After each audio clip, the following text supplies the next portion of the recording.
What's up, fight fans? We are back at it with another edition here at Round One Sports TV. I am always your host, Edwin. And where the walls fight start, you know it. Round one. We have an amazing show for you here today. So, without further ado, let's get right into this episode and break down Keyshawn Davis, Tank Davis, the PBC, and anything you might want to talk about. All that and more here around one sports.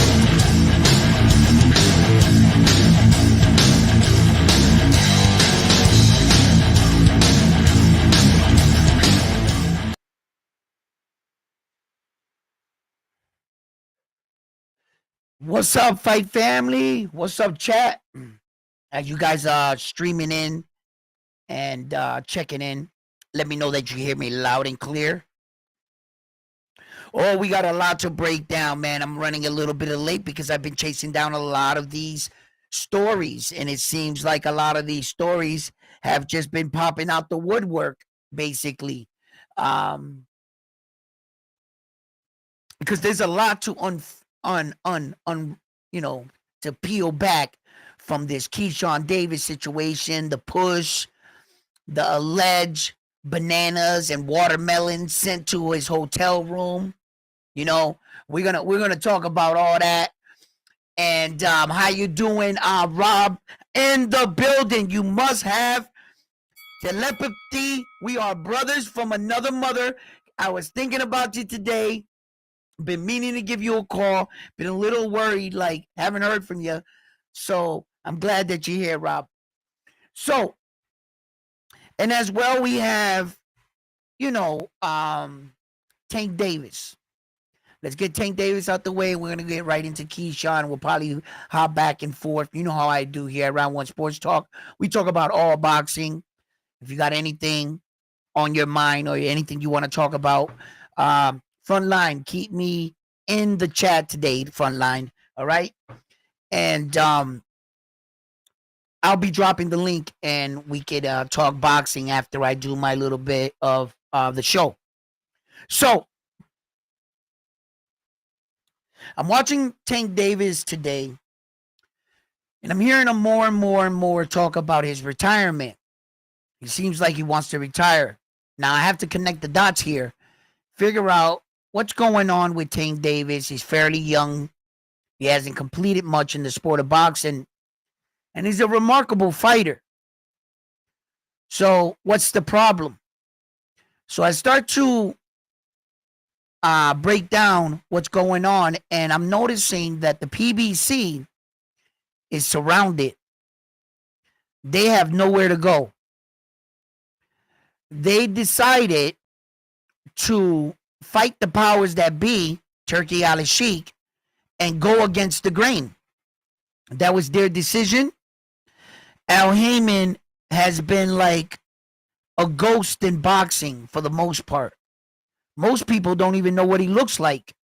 He doesn't take photographs. He barely comes out to fights. And now in his old age, he hasn't been to any fight in recent years, for several years now, like 8-10 years, I think. And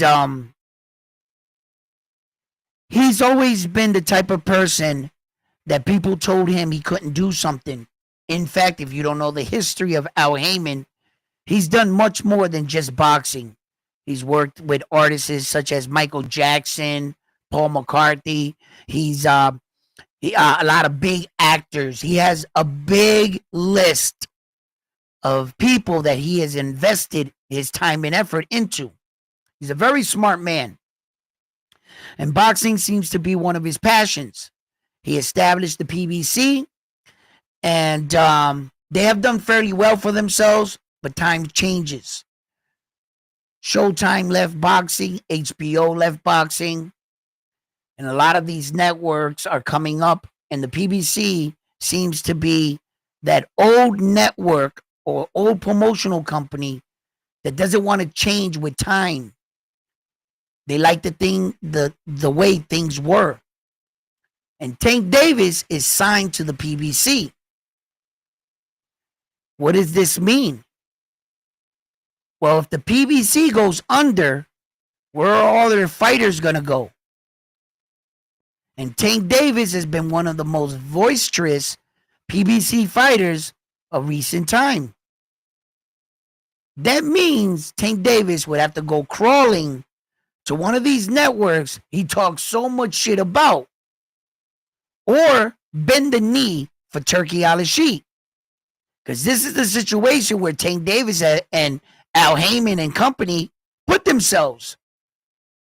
So if Tank Davis is seeing the warning signs, or he's being told that the PBC is about to get out of boxing, I think that would put Tank Davis in a situation where he would start to consider retirement rather than pursuing boxing, eating crow, and signing with someone else. He would rather throw his career away. He's talking about going back to school again. I see that there's life after boxing, Tank. But don't forget how you got here. It wasn't because you were Einstein, my man. Your genius is in the boxing ring. A lot of these guys want to step away. They get a few million and they think that that's going to sustain them for the rest of their life. Soon they find out what taxes are and the price payments to a Ferrari. What are they?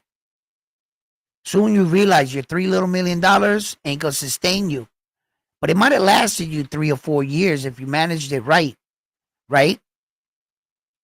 I mean, your rent every month or your mortgage for your house that you bought, it's about $24,000 a month. Your little $3 million, you guys over buy everything. It's either big or go home, huh? And if Tank Davis doesn't come back to boxing, it'll be because he didn't want to go with anybody else. If PBC can manage to stay in boxing, I think Tank will stay. He won't retire. I think this retirement talk, it all correlates with the fact that PBC is going under. Their fighters are going to have to scatter and go elsewhere. So I'm interested to see where Tank Davis lies. And at this point, Tank, you fought all these fights. From here on in, Tank, listen, brother. If it walks like a duck, quacks like a duck, then damn it, what the hell is it? It's not a dog. Tank, the people have supported you. They've already backed you this far. You're going to turn around and quit on us when we invested hundreds and thousands of dollars on you to watch our favorite fighter prove everybody else wrong and become a world champion. And you're just going to walk out the door, huh? And what do you want us to call you? You just want us to forget about you. You came into boxing on such a high and then show very low interest in boxing of late. Kind of looks like your heart's not into it anymore. You're so thrown back by the politics and the powers that be in boxing. I don't think he's having a good time anymore. They're not letting him just beat up people. They're picking these people for Tank to fight. They told him in the beginning of his career, don't worry, you don't pick the fights, we'll make them.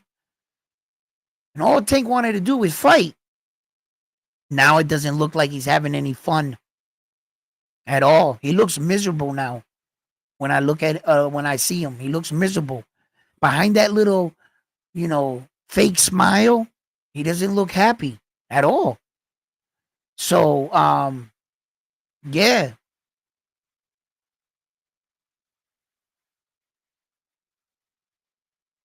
You'll be in town, Rob?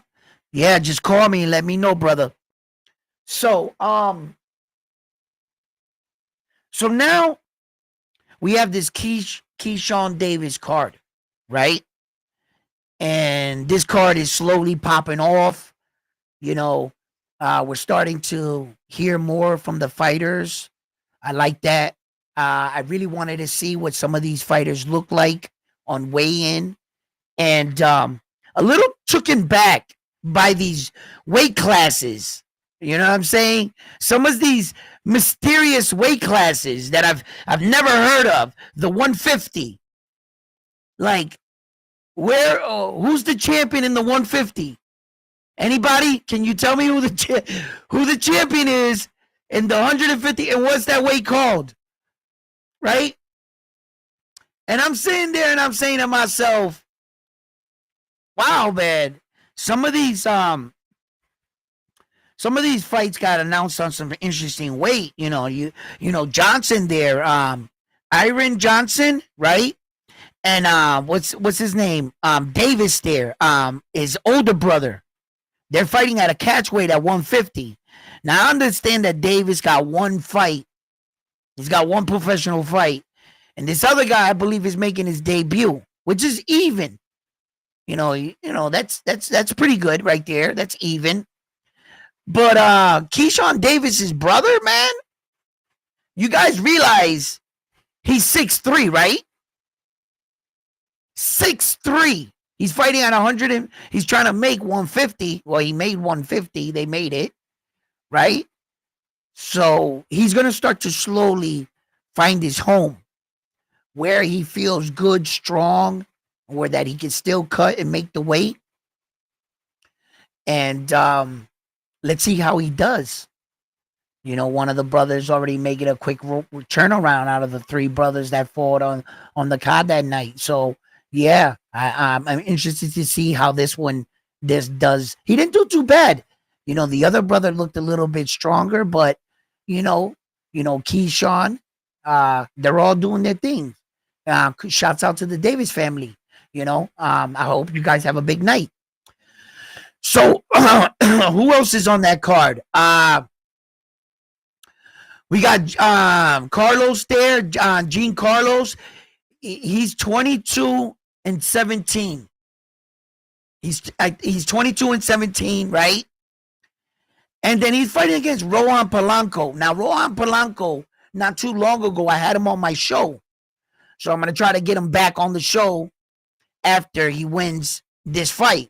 He's fighting against a Puerto Rican fighter. So this is Puerto Rico versus Santo Domingo. You know what I mean? Hey, at this level, let the best man win.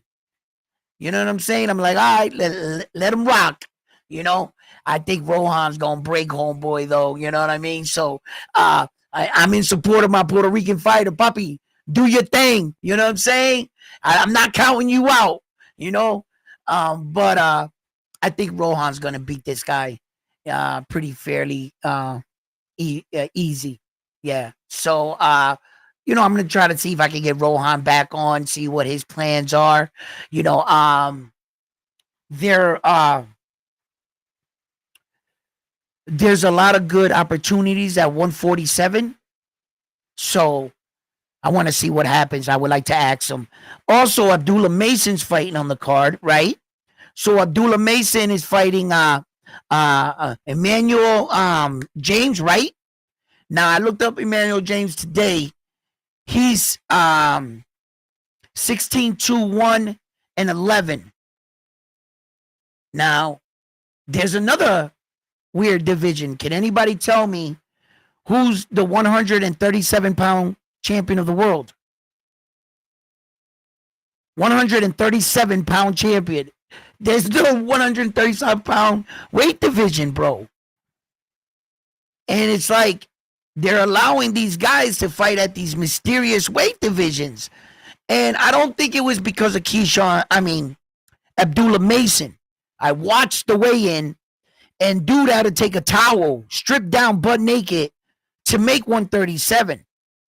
So that tells me several things. You don't belong wherever you were fighting. And if Abdullah Mason was fighting at 135, you can't make 135, you know, where none of the other 135 guys are available? Or did you, your father, your management feel because you might have got dropped twice in your last fight to kind of take another step backwards in another 8-round fight. I'm not sure what you know what I mean, but you know, I looked up the guy. You know, he's got, you know, Abdullah Mason is 16. His record is 16 and 14 knockouts. His is 16 and 11 knockouts. So still roughly fair in competition as records. As far as opponents, I don't think neither guy has fought anybody with a big name or even a medium name, even a lukewarm name. I don't think either guy. So, all right, we'll see what Abdullah Mason does. I love Abdullah Mason, man. I see a lot of potential in the kid. He learned a valuable lesson in his last fight. You know, what was his name there? Johan Vasquez, if I remember, if I'm saying his name correctly. And I remember, like, see, Abdullah Mason is good. He has good form, good speed, good movement. He's very agile, right? He has a bad habit of putting his defense hand here. He rests it right here, like this. Not like when I went and I checked out Cormio Moulton. Yo, his hand always goes up back right here. Even moving out, stepping back, he's not stepping tall back or anything like that. He's bending with his knees, stepping out and sliding out with his hand. Every single time Camille Moulton threw something, he was defensively solid. He was he got caught with some good shots, but those are in exchanges. That's expected. How can you go in an exchange and not expect to get hit? You know, it's going to happen. So, because he's in there mixing it up. Abdullah Mason's defense is how he got caught twice and him rushing in and not anticipating the guy throwing a punch back. And young fighters can get, you know, over by the crowd. He felt a little embarrassed when he went down in the first time. When he knocked the dude down, you could tell he felt some kind of way. Because what was the first thing he did?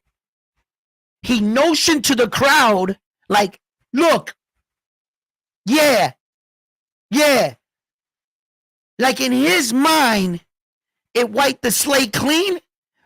And then, yo, shouts out to homeboy, right? Vasquez, right? Shouts out to him. Johanna, right? I don't know if I'm saying his name right. He went down in that fight, and if you want, go back and watch it again. He twisted his knee, I think. Now, I'm not in the ring in there, and I'm not no doctor, but I think it was his knee. I know it was his lead leg. He couldn't put no weight on his lead leg. I don't think it was his ankle, because I think he would have hobbled more if it was his ankle. I think the problem was coming from his knee, if I had to make an educated guess. Now, remember, I watch my fights with no volume, so I don't know if they announced this or whatever. So, but he was still fighting Abdullah Mason, and he still dropped him with his knee like that. He was a wounded duck. He was a sitting. He couldn't evade at that point. Abdullah picked him apart, put him away. I mean, that's not Abdullah's fault that he twisted his knee. Abdullah's doing his job. Secure the victory. Learn from the lesson. Learn from your mistakes. And I saw him today in a press conference with his dad and stuff, and he said that he took a lot from that fight. He should listen to his corner. They're always telling him the right things. And these are lesson experiences for young fighters as they come up. Okay. Now, honorable mention. I'm probably not going to watch this fight with you guys. I'm going to get on in the main card. but this is probably going to be way down there in the prelims, right? You got Chino there. What's his name? Brian Santiago, right? Is that his name? Yeah. Brian Santiago, right? Versus Juan Matias Lopez de Jesus. Yo, y'all know who his dad is, right? He's from Puerto Rico. I'm not going to even say I'm like disrespect y'all like this. Of course, y'all probably know who his dad is. He's a 2-division world champion, bro. His dad. So his son's up there. He's a Puerto Rican fighter. Xander Zion, in fact, brought him out at the thing and was like, gave him a little, and he was like, supporting Puerto Rico, and Xander Zion and him were like, we're going to show up and show out for our people and our country. And Xander Zion looks like he's getting older, much more. He's not like this little kid when he first walked into boxing.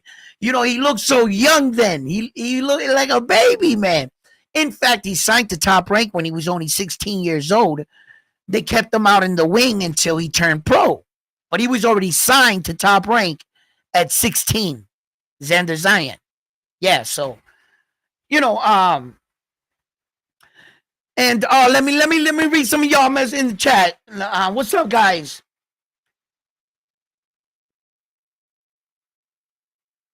Yeah, I got him winning too, Carlos. I got him winning too. Rohan Palau, I got him winning too. So, you know what I mean? We'll get a better rivalry, a better guy for him later down the line. Just not homeboy. I'm not going to really push, the PR Dominican thing here, right here. You know what I mean? we gonna let you have this one right here. You know what I'm saying? But, yeah. Joseph 5, what's up? Oh, Joseph S. Jeez, my eyes are bad. I said a 5, really? It could have been,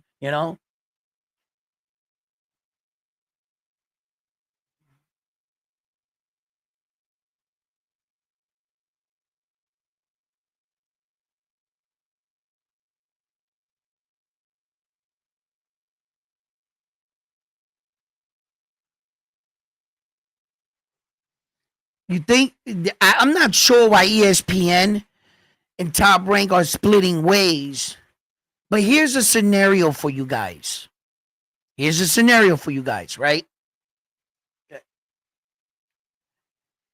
If Turkey Al-Sheikh is giving us these big cards for pay-per-view price, $25. $24.95, whatever, $25. And the PBC is putting out David Morrell versus David the Monster Benavidez for $89. How can you explain to me that David the Monster Benavidez and David Morrell deserve $100 when I got a card with Arthur Benavidez and Demetrius Bivol fighting for all 5 belts? The IBO is going to be on the line. We know the scenario. It's not a real world title, but it's trying to make its way. And the men that are fighting, you got Shakur Stevenson. Come on, man.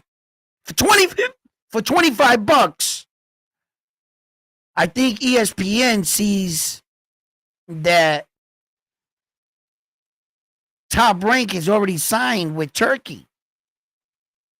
Turkey is about to lock down a huge Amazon probably Prime deal or some other shit. They're going to figure it out. And I don't think ESPN, I think they're making it look like something, but they see the storm that's Turkey Al-Sheikh. He's going to bring it back to the glory days. And if I could pirate, right, steal the fight on social media, right, like everybody does, who's going to pay $89 when you could just take it? But if you give me the fight for $25 and I don't got to deal with the headaches of buffering or the fight going down in the middle of the fight and the cable company sending a shot to fucking shoot it down in the 12th round, right? If I don't have to deal with any of that, and all I gotta pay is $25, he might cure piracy. You know, there's gonna be some people, you know, not everybody, hey, some people might not even have $25, man. So what? That doesn't make them any less or better. And they might have to do the piracy thing. But for $25, I can see the actual broadcast. Sign me up. I don't think the PBC can put out another card for $89 once that card launches. They're all going to be $25 from the, mark my word. They're probably going to come up with some kind of app, you know, and you'll see the fight for $25 or whatever, right? PBC's done, son. And all that shit Tank Davis talked about, well, where is he going to go? I mean, anybody will welcome him in. That's the problem. Like anybody would welcome Tank with open arms like this. Tank, you have arrived. Smack their old fight. Make way for Tank. You know what I mean? Like, right? But in his mind, he's so caught up with what his persona and street cred is that he won't allow himself to be a businessman. You'd rather walk away from millions of dollars because of what you feel like people will view you on social media? Tank, my man, they've called you way much worse. If PBC goes under, go with somebody else. Go with Turkey. Yeah, a lot of people are going to say, oh, Tank, I thought you said this. Didn't they say that about you? About every situation. What's the difference? Go get money, bro. But no. Just like Tank Davis couldn't accept that belt, that email belt. And the WBC was like, yo, you have been upgraded to the super. If you deny this, we will strip you. And Tank said, on the low, I'll accept it, but don't tell nobody until I break the Ghost Martin, all right? Don't announce it. Why? Because of his pride. Because of what he said about Devin Haney, calling him an email champion. And lo and behold, Devin Haney was sitting there like this, salivating, waiting for him to accept that belt over the email. He couldn't wait to tell the world. But, yo, Tank is built different. This motherfucker can do all the wrongs in the world, and he dodges them bullets like this. He dodges them shots, bro. We all knew Tank was an email champion. Did that stick to him? Hell no. Tank crashed the car. I'm not, the situation. I'm not condoning it. I wasn't there. But he dodged that shit too. He could have went to jail for a long time for that shit. Yo, Tank, all kinds of criticism. They still fuck with him. He's really got that it factor, bro. Little motherfucker. Right? But Tank's gotta he's gotta learn how to be a businessman and get himself out of the street. That street man mentality, Tank. When you were a kid, I bet you wish that you were a millionaire, Tank, right? And you used to play with your friend or buy whatever, and you said, I will buy a house and put my family. We've all done this. I said I was going to move in with my best friend, and we were going to have matching cars. So the definition of that, leaving the hood, is exactly that. Why do you leave the hood but take the hood with you in your everyday affairs? At what point do you feel like you could say you made it out, but that your peers that you left behind, maybe you feel guilty? Maybe we can feel guilty in a sense because you made it and they didn't. You can't save everybody, but you went back and you tried to buy your neighborhood. So I can see what you're doing, Tank, right?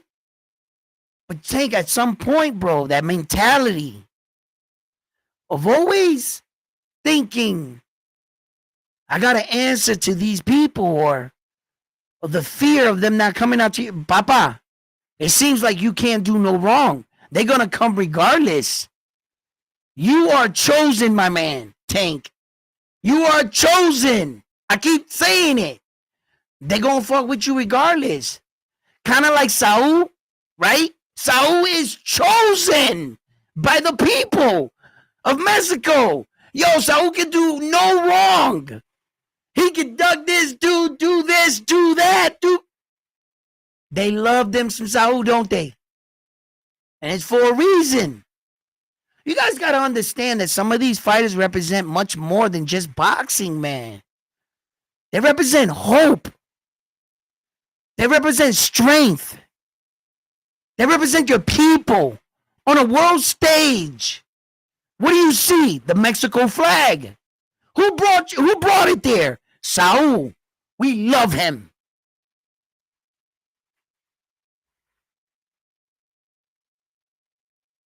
Tank is an American superstar. We don't have a lot of them. There's not I could count on one hand how many American superstars we have. On one hand. That's how demanding we are. Whether you realize it or not. Americans are tough. Shit. You guys are so tough. What about hitting that like button for a brother? Come on, man. Help a brother out. You know what I mean? How tough are you guys? Huh? Don't take it out on me. Show the love, right? It's hard to impress people. It really is.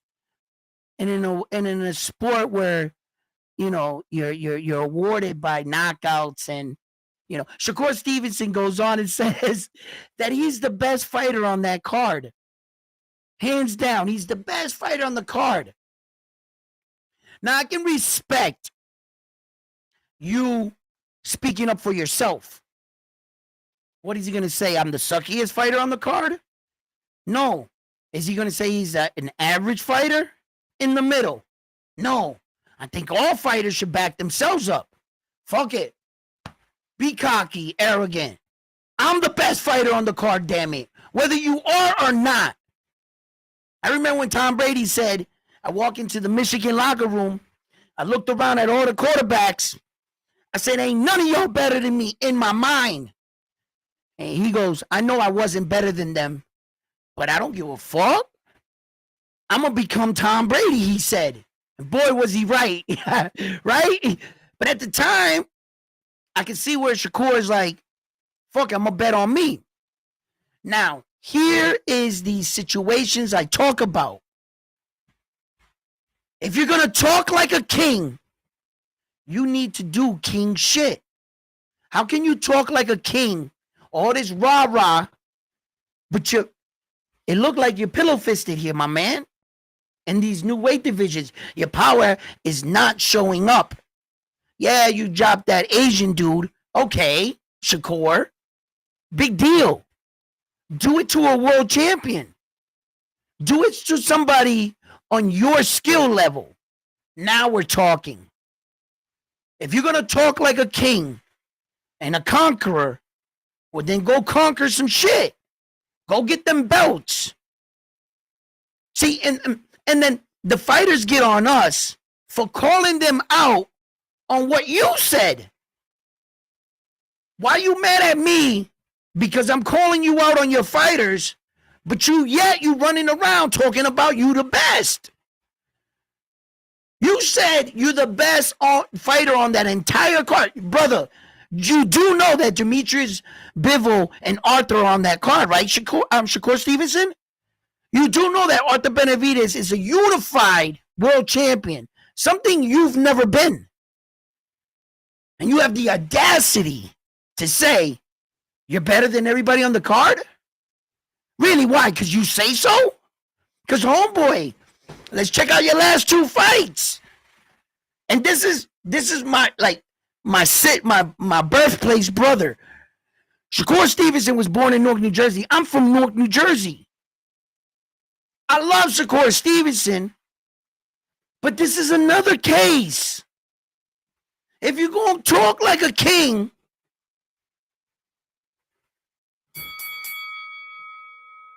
come on, man. And they get mad at us because we call them out on it.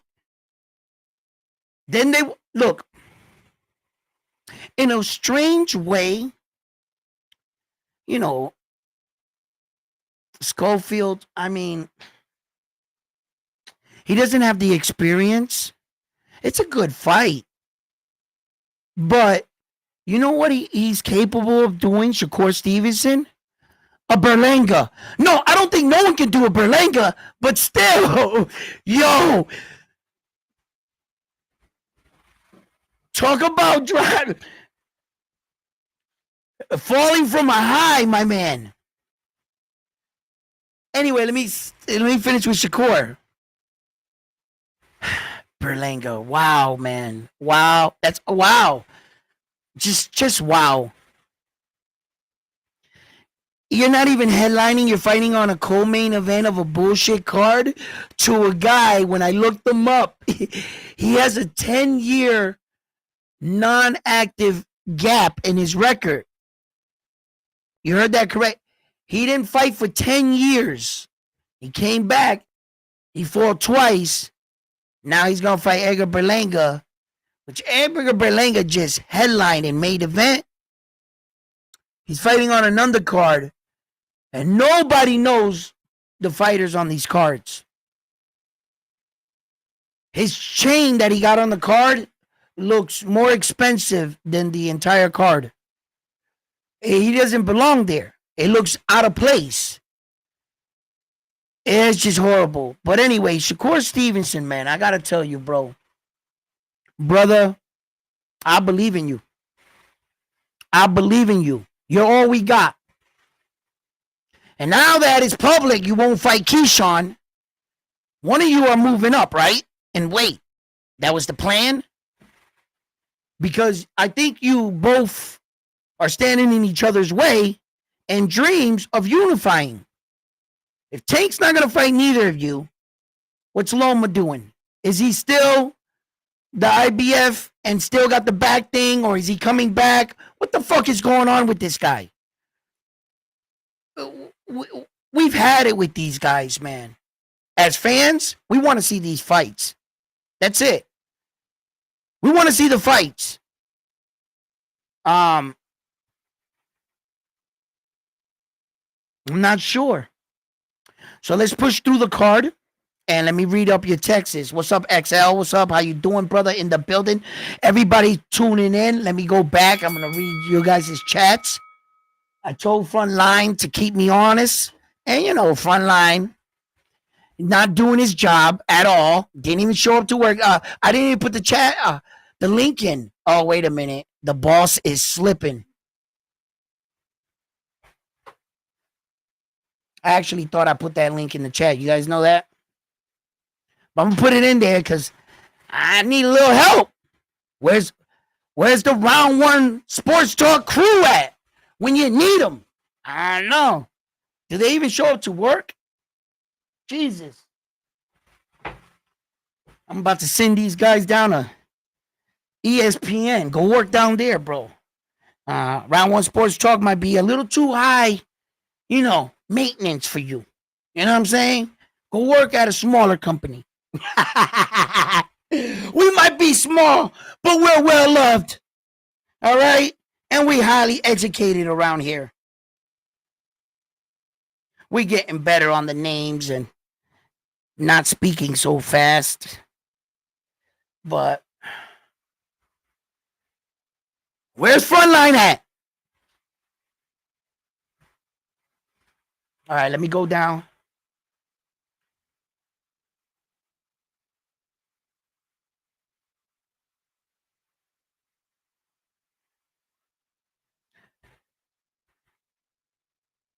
Gaming Tanks, the so-called face of boxing, never gets the highest boxing pay athlete. Listen, brother, Tank has been to this point managed not well, I would say poorly, and well at the same time, right? I think that Here, let me choose something. Let's go with the Death Star. I always like the Death Star. You know what I'm saying? Death Star is nice. So, um, he's just not. I don't look, man. I don't want to keep beating a dead horse here with Tank, right? Because I like the guy. I like him as a fighter. I think he's still great for the sport. He makes a lot of money. He brings in a lot of eyes. Is he the face of boxing? Absolutely not. You can't be the face of boxing, not so active, not really pushing the sport of boxing. When you're the face of boxing, not only are you selling, you're also supposed to be promoting the sport. Big events, remember my name type shit. You know, he's got the big events. He's got that. He doesn't got remember my name. 10 years, barely no one's going to ever remember Tank Davis. He ain't going to do enough for his name to hold weight in conversations. There's a lot of other greater fighters that don't come up so much that are way better. Roy Jones Jr. In fact, he's training a guy on one of these on this fight card that's fighting Xander Zion. In fact, that's right. And look at what Roy Jones did. Do you hear Roy Jones every day? No, every so often.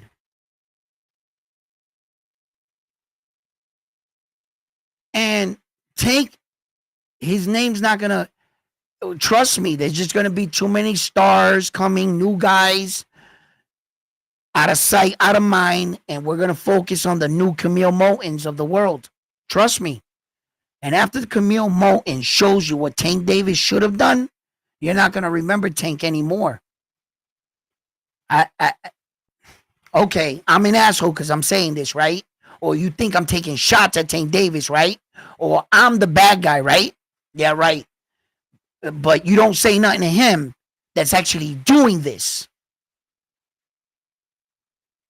And you can say to yourself, I'll know Tank for the rest of my life. Yeah, you're a hardcore Tank Davis fan. I hope you do remember him. He won't go in the Hall of Fame. And that's a shame for such a talented fighter. It's a shame. Carlos, how you doing, baby? Carlos, why don't you hit that link and come up here?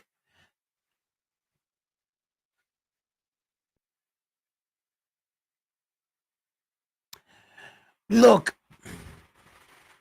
Benavidez has a lot of work to do, yes. Yes, he does. In a new weight division, that's what I talk about. How do some of these guys just walk into these weight divisions and get a shot at a title or be the number one guy? Errol Spence Jr. has never fought at 154. How is he deserving at the WBC title to fight Sebastian Fundora? How? His name. I always say this, boxing's a business disguised as a sport. I say that all the time here. That is my slogan. And it's going to be business first. Errol's name sells. He can sell out a Dallas stadium. Errol, still to this day. All he has to do is put a fight together. Bing, Errol's people are going to come out for him. Yeah. So you see Ryan Garcia fighting Rolly at 147 for a world title.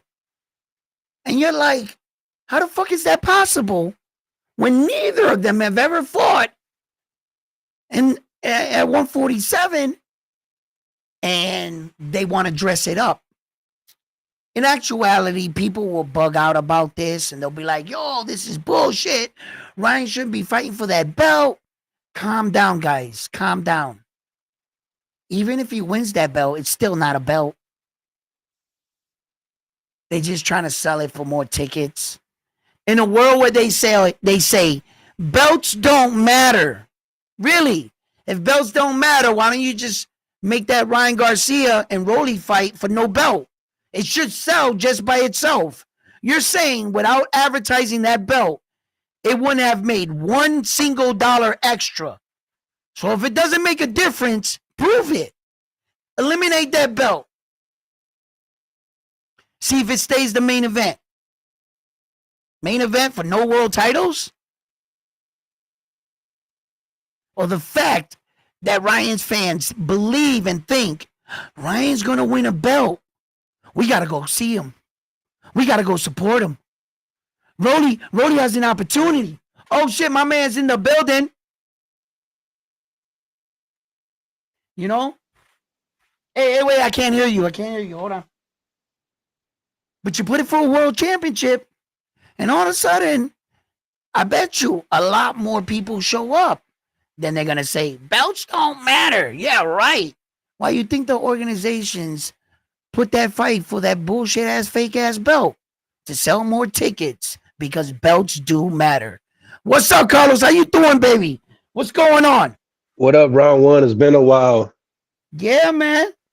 Yeah, you know, but it's always a pleasure to have you come up and talk boxing. What do you think about this card coming up with Keyshawn Davis? And who do you like? I got all the way down to make an honorable mention, and you know how I do. I drift off sometime. I Yeah, was getting into the what's his name there? What's his name? Sluva Spooner versus Alexander Zion. And I was checking out this fight because my man was undefeated. So he's coming into the fight 20-11. Xander Zion got 20-12. So to all the people that are saying, oh, this is a dangerous fight, wait a minute. Xander Zion's record is slightly one knockout better. yeah. What I want to say real quick. Yeah, brother. We'll talk about all that that Friday card. No, thank you. I'm humbled that you always invite me. I couldn't join in right away. I was eating something. I was trying to grub up something. Haven't ate Hey, nothing. No, but definitely about the card on Friday. I think it's a good card for a Friday night. Um, I like the card. We got Jared Anderson, getting a tune-up fight. We're having the debut of Juanita Lopez. Sander Sayas making it known that he is the number one WBO ranking, and he's calling Abdullah out Mason. Fundora Abdullah Mason fighting the I don't know his name, but he lost Uh, to Rolly Romero. Emmanuel James. Yeah, he fought against Rolly Romero and lost to a Yeah, decision. right. Um, it'll be a good fight to gauge to see how good Abdullah Mason is compared to the fighters that are had more years than him. Right. Oh yeah, and definitely Matter of fact, definitely we got the somebody joining us here. Hold on a second. I think this is my fault. Frontline in the building. Yes, it is. Let him come in. What's up, Frontline, papi? How you doing? What's good? ¿Qué es la que hay? What's good? What up, Ahí, Frontline? Corillo. What's up, papi? First time we talking, man. Yes, sir. Yes. I always Hey, appreciate the respect and everything, man. For real. absolutely. Carlos, finish your train of thought before Frontline, we all get going. What were you saying? By the way, do you hear me clear? Because I'm looking at my audio thing. Looks like it's pulsating. No, I hear you loud and clear. Maybe later it'll be like skipping. Sometimes my video looks good and then I go back and watch it and it's like taking. I'm like, what the fuck? So no, but I Yeah, hear you fine. definitely. Well, I'll figure it out. But okay, oh yeah, Muhammad Ali's grandson's gonna fight on that card, and in the main card, Keyshawn Davis versus Sergey Berinchyk, ¿verdad? Yeah, Yep. Dennis Berinchyk. Dennis Well, Berinchyk. I always get I was confused with gonna these Ukraine's names. thank you. Carlos, I was gonna break down that right here, and I want to ask you in Frontline your opinion on this, right? So I'm watching it all unfold on stage, and I'm watching Keyshawn come out. He comes out hype. They send bananas and watermelon to his hotel room. He gets in the dude's face. He shaves his dreads off. He's in a business suit. He's trying to like portray an image of I'm the businessman. And the guy stands up and he's like this much bigger than than Keyshawn. Like, little man, you better relax, right? And so I really think that Keyshawn got out of character. And as soon as I was watching it go down, I was saying, no, Keyshawn, did he just get in your head? Did you just blur out, I'm going to knock you out in one round? Keyshawn, did you just say that to him? Are you in your feelings? Yep. And then Definitely. we know how, like, the curse when other guys try to touch the champion's belt and say, give me that belt, that's mine. They end up getting knocked out, right? So I'm like, a lot of these things are going through my head. Then I watched later the interview with Teofimo Lopez, watching him and then eating a banana. Like, if he sent them the basket, which I was under the impression, right, that the Ukrainian dudes didn't do that. That somebody they're a little bit. I It don't was think probably like a disgruntled fan in the crowd. Who knows? No. You know what? I've seen coaches do shit like that. A coach for a Celtic team or NBA team, whatever, they'll pay some prostitutes to take this guy and wear him out all night so that when he comes back in the morning, he's going to be tired, right? So coaches have been known to do shiesty shit, to get into the other guy's head. They do it for their fighters. Sometimes it backfires on them. Sometimes it works because coaches learn not to talk shit to Michael Jordan. It backfired on him. You know what I'm saying? So, I thought it was maybe something like that. Then I saw Teo and I'm like, what the fuck is Teo doing? Is he back on the banana thing again? I'm like, Teo, what are you doing? I'm like, oh no, they're already calling you a racist. Like, I'm like, all right, Teo, like, what the fuck is this? So I had a lot to unpack from this Keyshawn Davis situation. My question is, do you think Dennis Berinchyk is in his head? You want to take this first front line? Yes, he is in his head. Keyshawn got super emotional. Yeah.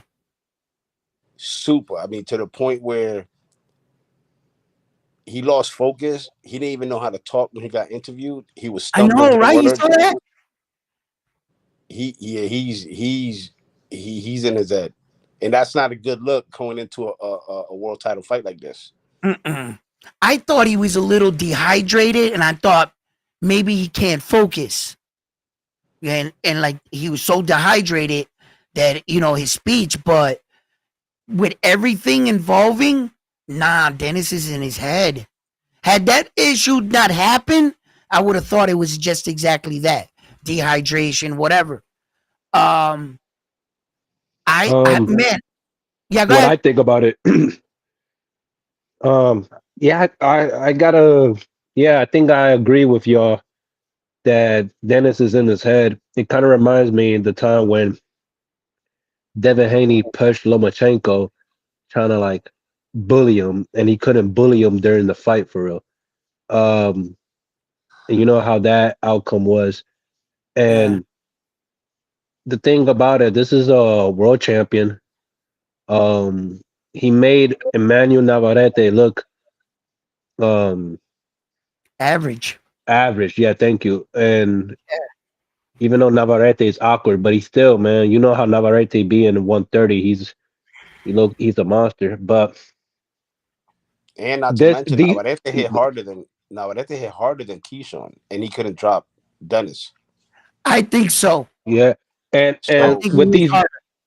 with these Ukrainians, you know what I mean? You gotta understand, like Denis Berinchyk was in that same team, Ukrainian team of Lomachenko, Yusuke, Vastek. Like these guys are proven, you know what I mean? So Keyshawn got to be in his A game for real.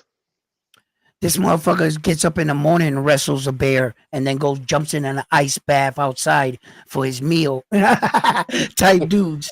You know what I mean? And Keyshawn's got to be on his A game. I didn't like that force look of trying to be like hard, chasing him at knowing you're not gonna put your hands on him, you're not gonna blow the night. When he got shoved, And Dennis was like, bro, you're talking shit because I can't speak English. So you can imagine he's still frustrated. Even though he's got the translation, you could still be frustrated. And he was like, bro, I'm the champion. You're going to step in front of my belt? Like, I'm just going to allow that? Get Yo, the fuck out of here, did bro. you see Keyshawn face on the way down? Yeah. He was like, I can't believe I'm falling. like in his mind, bro, did you really get to that point where you think you're untouchable? And that nobody should challenge what you say or do? Like, brother, if your mindset wasn't there, you wouldn't have got shoved off that stage. You would have not gave your back to your opponent. You've completely washed him down in your head. You're already here rubbing the belt. Let me hold it. And you notice Keyshawn broke. You notice Keyshawn broke contact first. The eye contact. Keyshawn broke it first, and he never does that. Yeah. Well, for every fighter, that's different because Xander Zion broke contact first too, and I think Xander Zion just decided, bro, my fight is not here looking in your eyes with you into another man's eyes. You know where my fight is? It's in that ring Friday night. Just be there. You know what I'm saying? So, I could see it in Xander's eyes. Like he looked at him like, I saw into your soul. I needed to see what I got. All this staring into each other's eyes shit. Nah, I'm good. I'll see you Friday. Boop. But Keyshawn broke in a way that it was like everything was like acted. Even the chasing the guy, brother, we know you're not gonna hit him.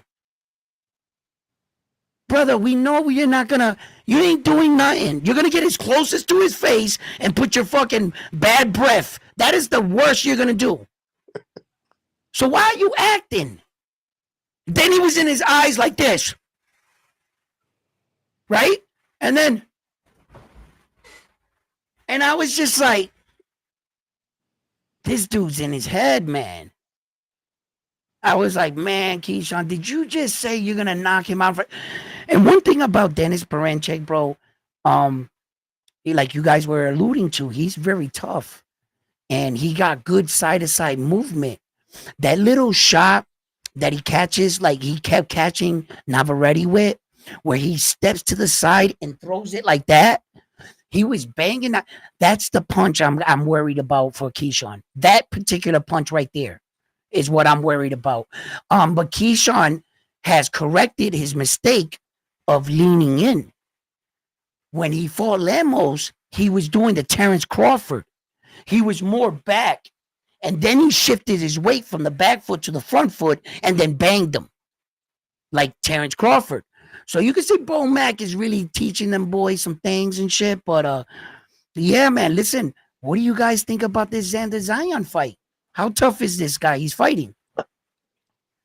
I never heard about this guy. Is he like German or something? Yeah. He's an unbeaten fighter. He's 20 and 11. unbeaten. You know what I mean? I think it would be good work for Zayas.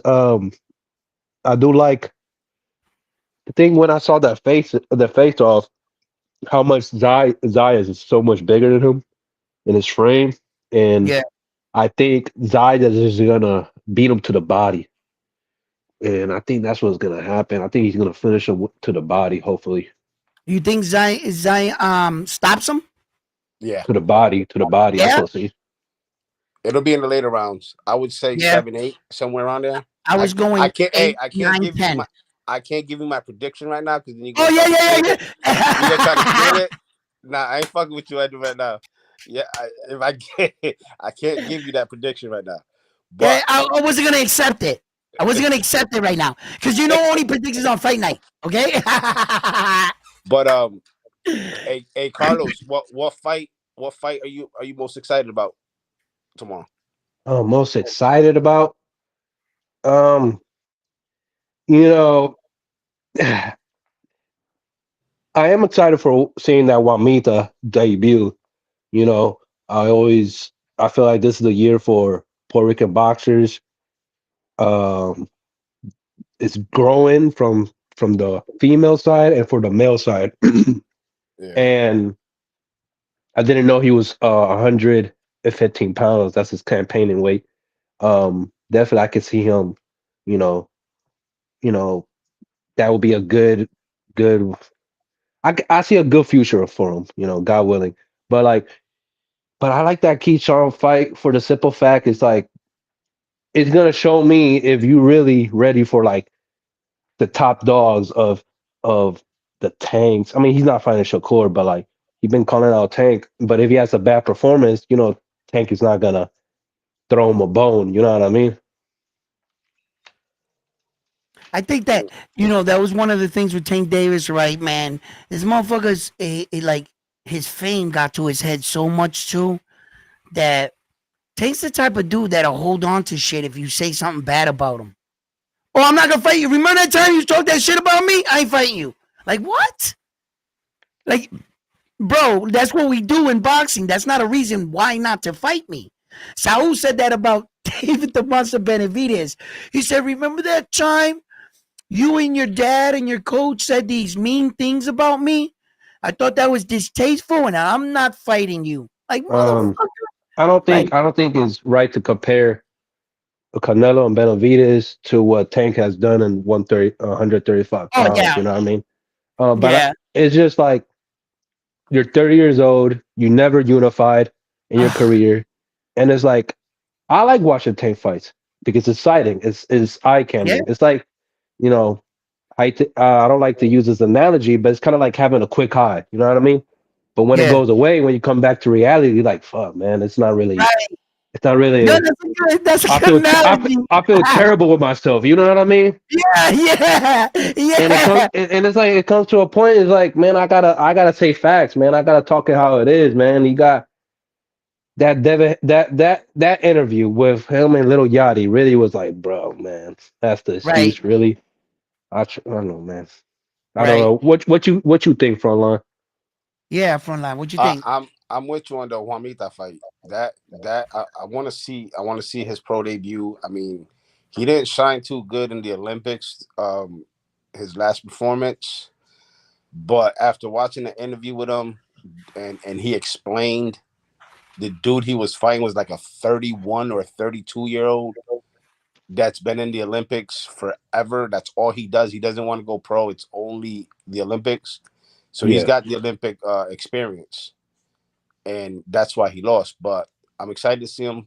Hopefully, he's like his father. He's got that pop. He's got that footwork. Yeah. I, He's I, I fighting want at to see 113 now, right? 115. No, but this fight they made 113 on the weigh-in. Well, Well, it's for they the got it. 115 weight division. That's right. That's right. You're no, right. they made like 114 point something.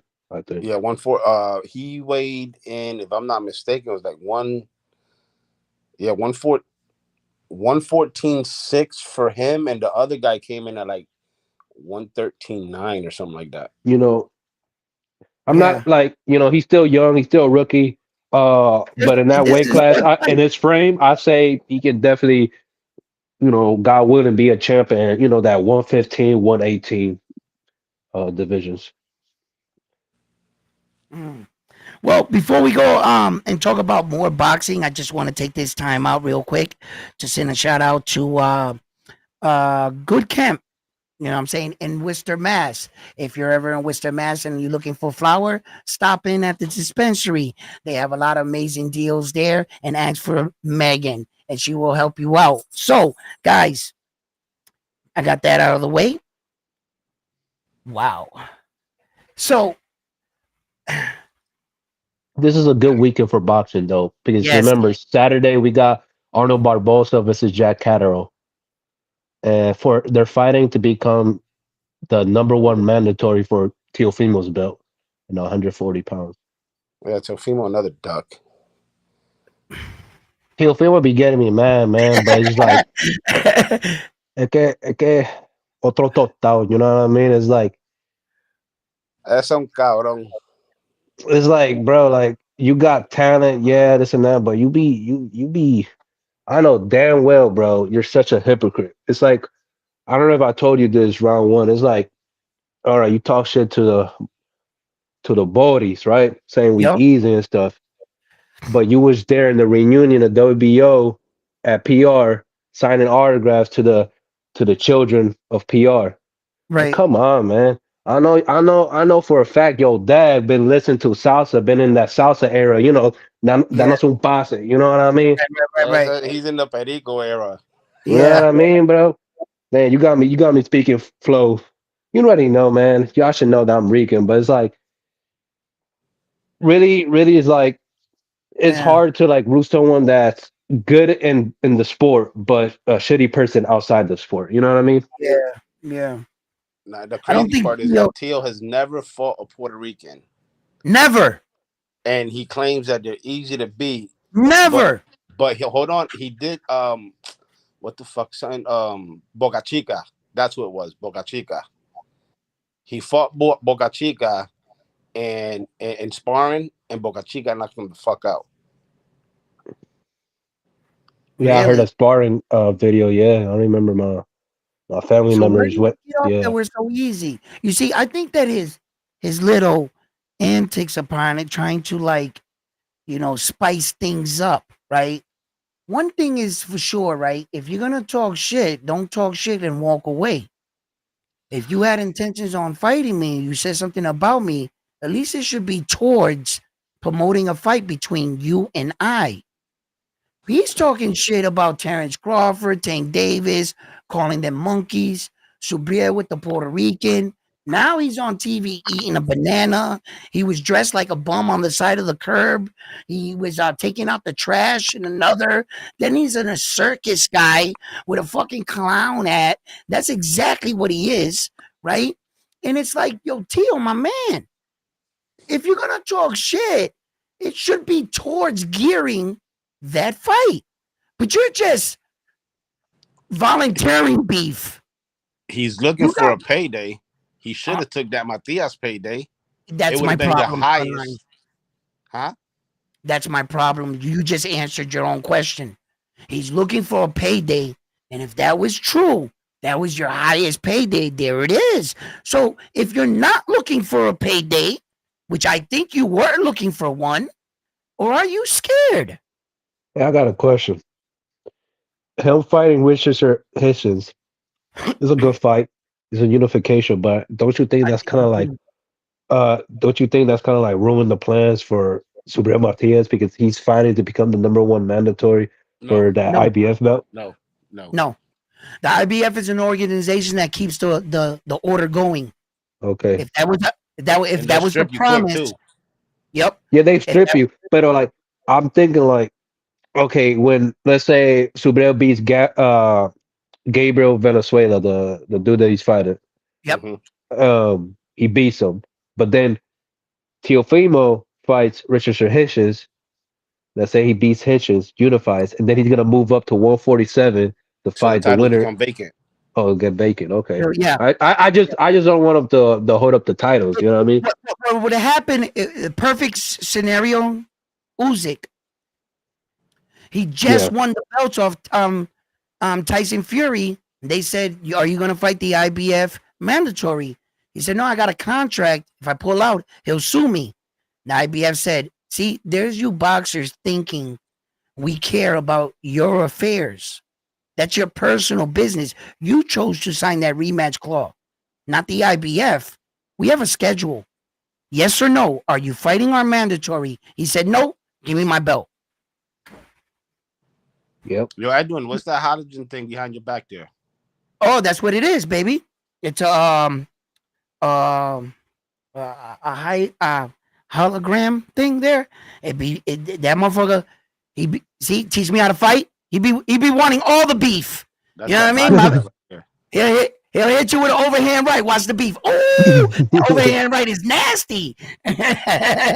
Right? That's the Check it out. We got future. the Death Star. We got my girl here. Yeah, and then when I be talking sometimes about these fighters, they gotta have heart. You know what I mean? A lot of these fighters don't got heart.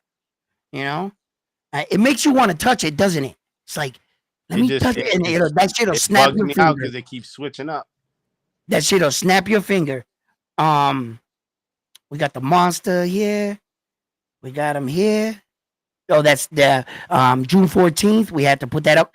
Then, of course, we're gonna have the Notre Dame's World Championship. on the Keyshawn Davis card. So all of y'all pull up. You know, Bam Bam, I got a contact with him today. I don't think he texted me back, but I wrote him. And Lionheart, they're the champion, but we will be putting up that belt, and I'm coming for that belt once again. I got to get my belt back. Can't be having you guys walking around with my shit. Anyway, and then Y'all, check this out. Check this out. The cube, I got it in the cube, and that one's I got to learn how to get it bright. I got that. And this one's cool right here. I like this. That's cool. And then we were speaking of. I was gonna ask y'all, don't y'all, you think that Xander Saez is ready for Fundora? He'll fuck Fundora up. I think so. And he's ready Okay. for Virgil Ortiz too. You know what? In a The crazy only thing way, I wanted is that, man, let him get that 12-round fight going, man. yeah, he's got See, the all 10. problem with Bob Arum is that he babies his fighters a little too long. Yes. Other than that, he does great matchmaking for the young ones to, get up and get the ball rolling, if you will. But someone like Xander, es el gallo. So you gotta give it to him. And I think he's ready for whatever He they put in front of motivated, him. man. It's just they're just babying him. Listen, I think that Top Rank does what he. Bob Emmons is a very, very smart promoter. He can recognize in a guy, you're good. I can capitalize the most money right here on you. Then when it's time to cash in on you, that's what he usually does. Then he has the type of guys that at some point in their career early, he goes, I can capitalize you because you're a champion. And I think that you can be a champion. Now you're going to get championship money, hopefully get to pay-per-view money. So he's also looking at it that way. He's looking at guys like Styles Bob Arum is smart. You know, they all do shady shit, but make no mistake, he's smart, man.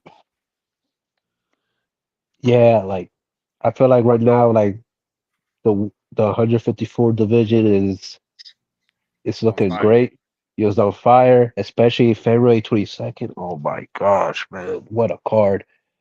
Uh, but I was never a big fan of Fedora in the sense like I don't see him with crazy boxing skills or nothing like that. Um, I had Tim Tszyu winning before the cut.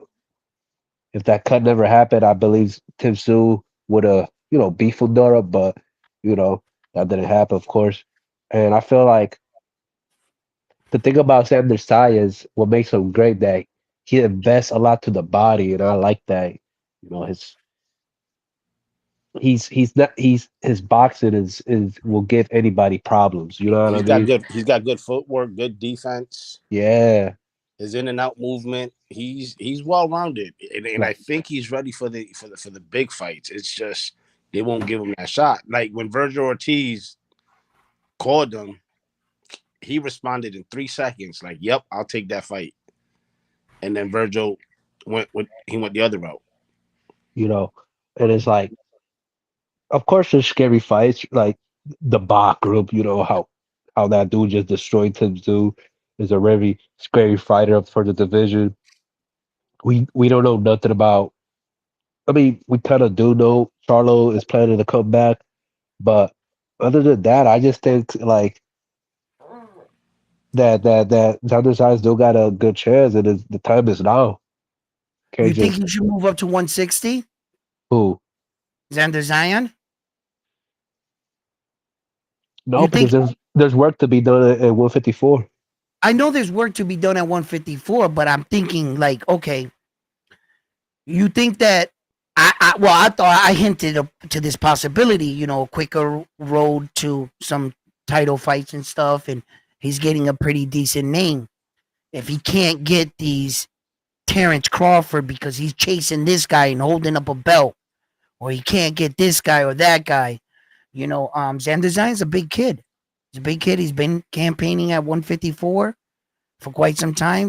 Oh, His last 6 fights have been 10-round fights, right? who? Mm-hmm. That's my question. I got a question. Who Yeah. gets that Fedora fight between Xander Zayas in the winner between Virgil Ortiz or Israel Mandible because or Virgil Ortiz got that interim belt. Yeah, Yeah, yeah. But it depends on who's. I think ain't Zayas mandatory for like the WBO or something like that, but that's Terrence Crawford. or the WBA. I know he's a mandatory for one. He's like number three on Um, one. He's number one for the WBO. okay, front WBO. line, front line, front line. Okay, here's the situation. This is the scenario. When Terrence Crawford moved up from 147, he had put in his mandatory claw to fight the WBO champion. Problem was he already had a fight scheduled. Then he ended up losing the belt, Tim Zoo. So when they gave Terrence Crawford the WBO interim, and then Xander Zion became the number one, the interim blocks the mandatory. Mm. So Terrence is was promised that shot. Then here comes Errol Spence Jr. and the powers that be. And they love Errol down there that they pull some cards. And somehow Terrence started getting overlooked. And then the Errol and Sebastian Fedora fight started looking more and more. Now that fell apart, Terrence could slide back in. But now Terrence got his eye on a bigger fish. And he's out there looking for Saul. So who do we wait for here? If I'm Xander Zion's team, I don't ask no one for permission. I'm I'm the number one mandatory. I'm putting in the paperwork. Either you do what you decide what you want to do or pass it up. Put pressure on these suckers. But he can't do that until he gets after this fight. Once he gets past this fight, ahí es cuando yo te digo, okay, Xander, put pressure on these dudes. I would love to see him with Fundera. Yeah, I like that fight. I Yeah, would because Better love than to. Terrence Fundora Crawford. for the boxing style is simple. Like he started to use the jab now. You know what I mean? The only thing he's awkward because of course he's a 6'6" fighter, and that's not seen in that, especially in that Six weight foot class. six. Yeah, he's Damn. 6'6".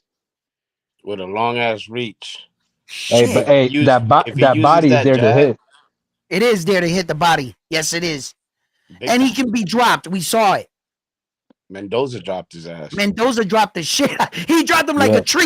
He felt like this. Hey, he was saying timber. I was Yeah. just gonna say that. Yeah, Yeah, he felt like that. Yeah, man. And then Tim Zoo beat the brakes off that man. So it just goes to show styles make fights. The understanding of getting in the inside, depending how what Xander Zion understands. Xander You does that know, very well. Getting on the he can inside. get to Xander Zion's strong kid, bro. He's strong, man. So and he took some like big shots trying to go in for the knockout his last fight. for So example, like that Glover Teixeira fight, man. If that fight wasn't 10 round, I think he would have got him out of there, man. For real. right. Yeah. Because Glover Teixeira was just surviving those last Mhm. rounds. What do you guys think about this Gerald Anderson fight? And if he gets past this one, He's he going to wants to sleep again. huh? He's going to sleep again. You think so? Uh oh. Damn. Uh Yeah. oh. But with this fighter or with someone else? Not with this fighter. Because he's already rumored to want to fight Martin Bacoli after this fight I when he feel fights uh um He's fighting Marios Mario Scolias. Golias. I Marios think he's Golias. Greek. Yeah. Yeah. He's got a record of 12, 3 and 10. Yeah, 12. Yeah, 12 wins, 10 knockouts, 3 losses, and he's been knocked out Yeah. once. oh man. Well there goes that American heavyweights, man. We don't got nothing, man. He ain't got nothing. I'm trying to like amp up freaking Anderson. Maybe he could turn around his career like Demetrius Bivol. You know what I Hey, mean? hey man, it's just like that Bocoli fight. Oh man, I remember I watched that fight. Wait, when did I You, watch that fight? you I know who think they trying to line go up? ahead. They trying to line up Vito Maliki against Xander Zayas. I should have said Wakanda. Pero sabe cómo top rank. Yeah, it's like did Vito lost at PBC? Yes. You know what I mean? So it's like we can fight him, but we got bigger fish to fry. That's how I see it. Yeah, well, I'm just waiting for Subriel to get out of this fucking fight, bro, to really March solidify 1st.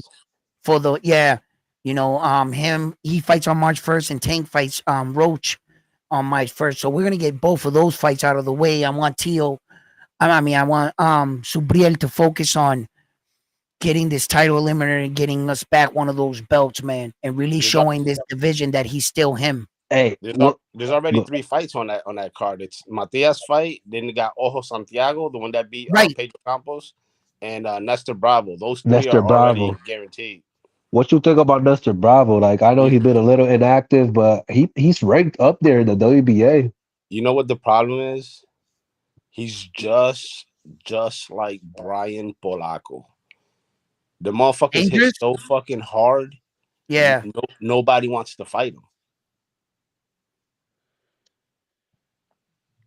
Gotcha.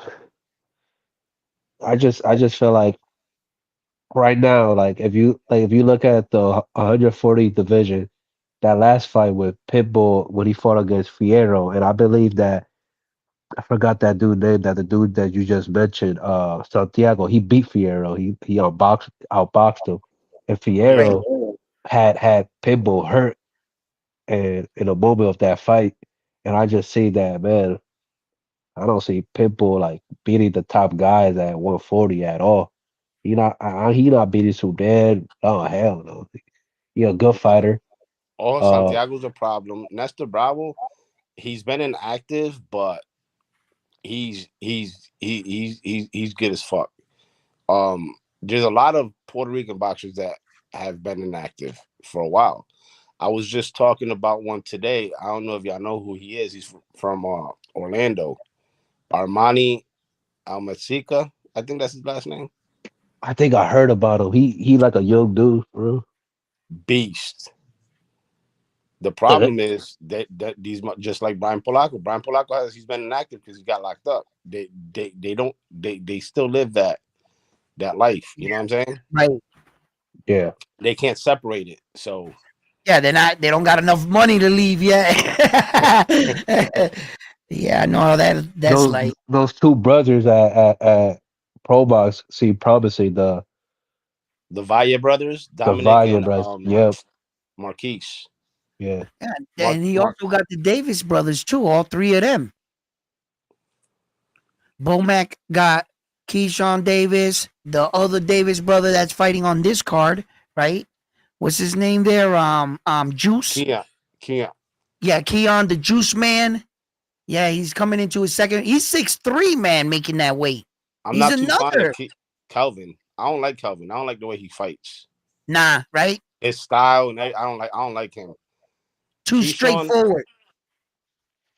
I'm not gonna say straightforward. It's just he got no movement, no nothing. Like That's what I mean. Keyshawn, he moves. You know what I'm saying? But Keon, I saw him his last fight. He did okay. I want to see more of him before I talk about him. You know what I'm saying? Um, Keyshawn, I mean, he's put into work. We'll see. We'll see how he performs tomorrow. Hey, what y'all think about that Shakur versus Floyd Schofield fight? Do that fight count as a low key Puerto Rico versus Dominican Republic? Nope. Because they half and half. Nah, I'm just it's, it, joking. it's the battle of the half and halves. But how I see that fight, I have Shakur winning, of course, but I'm just giving a Floyd Schofield a puncher's chance. When I mean a puncher's chance, I'm not saying he's gonna knock out Shakur. I just think that I want to see if he's able to hurt Shakur with a punch like how Mosley punched the, the Mayweather. the question is, can Schofield get in and actually touch Shakur? Because Shakur's IQ is high, Yeah, and he's one of the boxers that gets hit the least. So the question is going to be, can he get in and actually connect or touch Shakur? yeah, exactly. Yeah, hundred All percent. right, when I want to break down that fight in my head, right? The fight that stands out the most to me is Terrence Crawford versus Sean Porter. It would be the identical fight in my head. Terrence Crawford would Shakur Stevenson, and Sean Porter would be Schofield. And at one point in that fight, on the unofficial scorecard, Sean Porter was winning that fight until he wasn't. Until he wasn't, and he got knocked out in the 10th, right? But that's all I have. That's my measuring stick. If I think about, can he touch him? Yeah. I saw that Terrence Crawford was also playing with him, and I kind of think that he gave him the respect from another brother and let him hang around a few more rounds, I think, because it showed whenever he wanted. They said, Terrence, he said, what? You're losing. He said, what? He said, yeah, you're losing. All right, let me stop this shenanigans. And he stopped it whenever he wanted to. So, this I don't think Schofield's ready for Shakur, but Shakur's going through some shit. He's been a little gun shy since Edwin De Los Santos. I have to see how he responds. The reason why, yeah, go ahead. This is the reason why I say that, I'm giving Schofield a puncher's chance to see, because it's like I want to see if Shakur can take a punch to the chin. You know what I mean? Yeah. He barely gets hits. You know what I mean? And that's where I want to gauge him at. Like, how's his punch resistance? You know what I mean? Hey, what do you guys feel about who is it? It's Schofield's dad, right? Fighting that YouTube content creator, Gary. No, that's Brian Norman. Dad. Oh, Brian Norman, right? Okay. Yeah. Them two guys, I get them confused because they're always talking shit for their sons. Their sons barely get on TV and talk. They're like the Bill Haney, the trio, those three guys. Can't forget Teo's father. Yeah, that's a quadruple right there. Put him in there. Put him in there with them. There's the four horsemen of talking shit. Speaking of Brian Norman, March 29th. Oh, he got Derek Cuevas. Cuevas, yep. Another body. You think Derek Cuevas got a chance? Bro, have you seen Cuevas fight? His style is identical to Brian Norman Jr. style. Like, they throw those George Foreman type of short hooks and shots. They both fight in the inside. So it's definitely gonna be an interesting fight. Yeah. Definitely gonna be an interesting fight. I got my guy. Yeah, I got my guy too. Yeah, definitely. I think he has a good chance of being Brian Norman Jr. Frontline said it best. Their styles are really like similar. It could go one or two ways. You know how when we saw like Navarrete and Nick Ball there, right? They were so wild. I mean Navarrete and Dennis Berinchyk. I'm sorry, correction. When Dennis Berinchyk and Navarrete fought, the fight was a little boring at times because their style was so, you know what I mean? So sometimes it can work for you. Sometimes it can work against you. It could be that their style is so similar. They both know what each other's going to do it before the other one does it. And they start watching each other more. They're a little bit, not so eager to come in.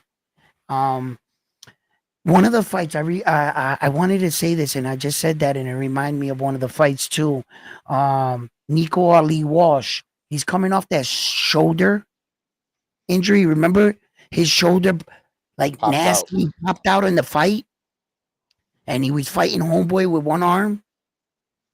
Did any of you guys catch that fight? Yeah, he dislocated his shoulder, and he kept trying to pop it in the middle of the ring. Yeah, he tried kind of popping it. He redeemed that loss, right? Yeah, he redeemed that loss against that fighter he fought with a dislocated shoulder. Wait a minute. Didn't he lose to him? Then he popped his shoulder and won? Yeah, so he lost by majority decision. And his shoulder didn't pop in that fight. The fight that he won, his shoulder popped in. Yeah, and he beat Yeah. him. Right. Okay. Yeah. Right. Yes. So anyway, because his grandfather's who he is, you know what I mean? And I see that when I first saw him, I thought he was a joke, just trying to cash in on the name. He's taking it serious. He's further better along than Jake Paul is. And they came out roughly the same era. Yeah, but he ain't nothing like his grandfather. I can tell you that. No, come on. Come on. Stop it. Shit, by the time his grandfather was 22 years old, he was heavyweight champion of the world. But that's that. I don't even care about that fight. Yeah. No, I just, yeah. It's on the card. It's on the card, and then Who you it's gonna go back, and then Gerald Anderson who you and shit. who you picking to win the Barbosa Jack Catterall? I think I'm leaning towards Jack Catterall. I feel like Jack Catterall fought the better fighters. I think Catterall will probably end up knocking Barbosa down. It's just Barbosa. His I fight is think he's tough. at the It's end. boring to me. It's boring. I don't know, man. For Yeah, but real, to me, Catterall make it interesting. yeah. And Catterall's a he's a push forward fighter. Jack Right. Catterall beat Taylor, beat Regis Progress. You know what I mean? The only named fighter that I think Barbosa beat was Ramirez. Nadoski. Nando, what's up, baby? Oh, this is Arnaldo. Saludo. Yeah, he's there, but I think he's like went away from his little thing there so far. So You gotta turn off that TV. I just turned down his volume so we can keep talking. When he comes in, he'll see. So I think that Jack Catterall, right? What El makes him Gato. really good is his patience. For me, the patience that he showed, against the Regis Progress, right? Check it out, right? He was inviting Regis in all night. He was leaning back like this. He would step, throw the jab, and he knew how to time it real good. Regis kept bobbing. He would snap him, pow, right? Then Regis drops him. Now at this point in the fight, I'm like, Regis, you were losing. That's a 10-8 round right there. That might have got you back in the fight. I wanted Regis to sit back. Instead, he was smart, Jack Catterall. He went in there, peppered Regis a little bit, then sat back and waited for him. And every time Regis crossed the threshold, he punished him. His patience in the fight, Regis just kept. He was just too impatient. He was showing composure. He was doing good, and he couldn't. He was going as the rounds were going by. Regis put himself in a situation where that now he had to come in, and Jack knew that. He knew how to manage the fight. Very smart as a boxer. The way he managed the fight. He knew he got dropped. He knew what he had to do. Put him down. He put him down. And I like that. And I think that Barboza and him, what they're gonna try to do is see who makes the first mistake. What's gonna end up happening? I think Jack Catterall is gonna end up really hurting him, and then making Barboza come in like anxious. And I think he's gonna stop him. He's gonna stop him late. Okay. 7, 8, 9, I think. Yeah, because Barbosa ain't got no pop. Nah, he's gonna put him in a position where Barboza's corner is gonna tell him, "Yo, you're gonna have to do something," Yeah. and he's gonna have to take more chances. I think that's when Jack Catterall is gonna stop him. All the fights I watched Barbosa fight, man, those are it's just boring. I don't know. Yeah. Yeah, he I'll is be a boring falling fighter. asleep. Yeah. Can you imagine a fight with him and Haney? That'd be a pillow fight for real. What do you guys think about Haney and Ramirez? Bro, just because Ramirez is kind of like towards the end of his career, don't sleep on him. Is that Don't. 147 or catch weight? Nah, it's a 40, I think. What's up, Oh Armando? no, Armando, you there? Arnando. I think he's Naldo. on. Did you turn down his volume? I think you gotta turn it up a bit. I turned it up again. I turned it up again because I was like, oh shit, I've been leaving him out for a minute. I just want to make sure, but now it's no sound, so we could talk. All right. Oh no, he turned his TV down. Oh yeah. So But what do you think? What do you think? Don't sleep on him. You were saying? I wouldn't sleep on Ramirez at all, at all, at Okay. all. I think it's at 147 because I think Haney, uh, Ryan, Teal all talking about moving up to 147. So yeah, Hmm. I don't think Haney's gonna be fighting at 140 anytime soon. And Ramirez was a unified champ at 140, so he he ain't trash. Well, I know they got to take a tune-up fight to get ready for that Ryan Garcia too. But as soon as they announced this, I was like, "Hold up, are you guys sure Devin Haney's gonna make it to part two?" Because I don't know why you guys think that this dude is A tailor walkover. made for Devin Haney. Nah. I think this is a way tougher fight than what Ryan got for Rolly. And I was And yeah, I Teal and said Hitchens. yeah, I was like, wait a minute, guys. Are you sure Devin's gonna make it past this guy? People He might sleeping. have People to fight. sleeping on Ramirez. He might have to fight. So He just gotta hit him one time. See see if So he here's a steady. question: if Ramirez hits and catches Haney with the left hook, you think Haney will have flashbacks?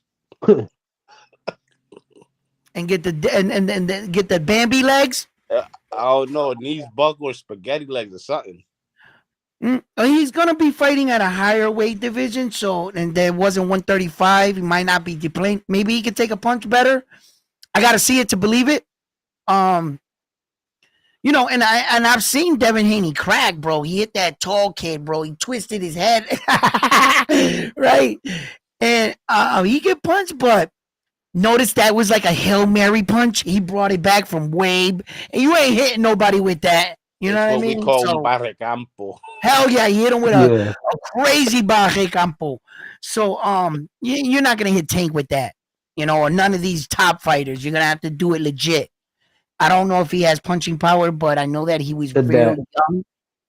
I know he was only like 25, and I was waiting to see if his man strength kicked in to see what he looked like when he gets his last little bit of strength. You can see Xander Zion is going through that. There, his physical. You can see Cormier Moulton is going. He doesn't even look like that kid with that smile that Nope. he came in. Have you seen him lately? He looks different, bro. Already, he looks like the. No, I'm not gonna even say that. Anyway, but he just looks different, and yeah. he there's a lot of guys that are real young that came into the sport that we're gonna see grow. Hopefully, De Jesus there, the champion son. Hopefully we see him for a long period of time as well. So yeah, So what you think also in that tournament that the Turkey has, uh you got Busanis versus Stanionis. That's a really good fight right That there. that's that's an a really good interesting fight. fight. That's a Who really y'all got? Who y'all got? I got to go with Boots, I got Boots. I got Boots. but I don't see Boots knocking him out or no, Ooh. it'll be by decision. yeah. But I think it's gonna be a high volume output type of fight. I think Boots can drop him though. Mm. I I don't know mean, if he can finish. I mean, I think any man can get dropped with they're professional fighters here. If you just stand there, standing orders will drop Boots too. Um, but the skill, I kind of think that if I had to wait this one out, I'm gonna have to go on a decision. What do you think, Carlos? No, I respect that because the last fight whoa, whoa, whoa, with whoa! Boot, Hey, Carlos, don't go fall ahead. into his trap. He's trying to trap you into Nostradamus pick, so don't fall for his bullshit. Farla, ya lo conoce, around Tacho, que Woods, sí yeah. que. You Ya know, me conocen I'm los the rookie. truquitos. I'm the rookie here, so man. Ya me He trying to conocen los bait you. truquitos, ¿ah? Hey, that motherfucker will bait you smooth too. Like he'll ease into it. Hey, so what do you think? Like nothing, like real nonchalant. And he'll just bait you right into giving him your prediction for that fight. And then come Notre Dame night, he's gonna take your pick and he's gonna run with it. Y te manda pa'l Yeah. carajo. Yeah. Yeah, it's still too early. It's still too early. So I always love to see the face Yeah. the face off, the way it face off. It gets me the, the stamp, like, yeah, I got this is gonna happen like this. Sometimes it happens, sometimes it don't happen. So Yo, I but like to see the tomorrow's face off. card, Yo, front tomorrow's line. card, without prediction, without nothing. How do you see the Keyshawn fight going? You think it's gonna be an entertaining fight? Is gonna be a upset? You think an upset could come? Man, he plus 400.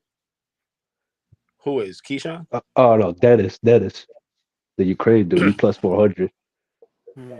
That means he's the underdog. Being I'll the champion. I'll tell you one thing. Keyshawn is not knocking him out in the first round Edwin, shine like he claims. No, that bell for me. Armando, you got it. Armando's having problem with the. He just the said to volume. sign the belt for him. He says, "Shine the bell for him." It's sitting right there. Not for you. I'm shining it for me. You know what I mean? Oh man. So what do you think? It'll go to distance. It'll be a stoppage. I'm hearing a lot of people saying it's about to go to the distance, man. For real. Bro, I I wouldn't be surprised if Dennis catches. I think so, Keyshawn finally. mid to later rounds. I think he's in his head, bro. I think he's in his head. I think Keyshawn's fucking up. He's showing a lot of emotion. 2 days coming, 1 day leading into the fight. He was way too just much. on a live talking about. Yeah, I'm having a little problem. Hey, I can hear you. I can hear you, Armando. Yeah, we can hear you.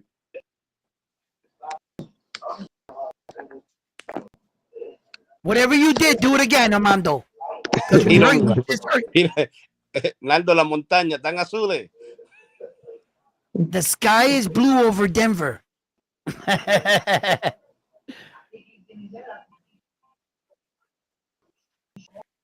I don't know. I think it's the TV, man. No, He texted me. Hey, esas son las montañas Luna Azul, una de las dos.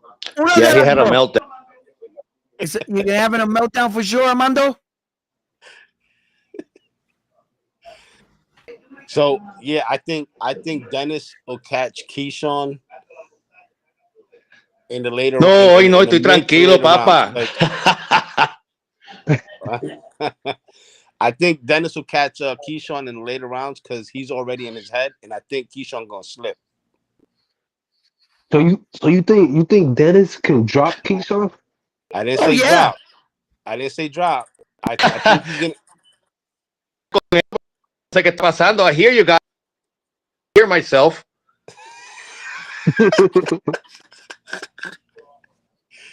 Naldo, you good? We hear you.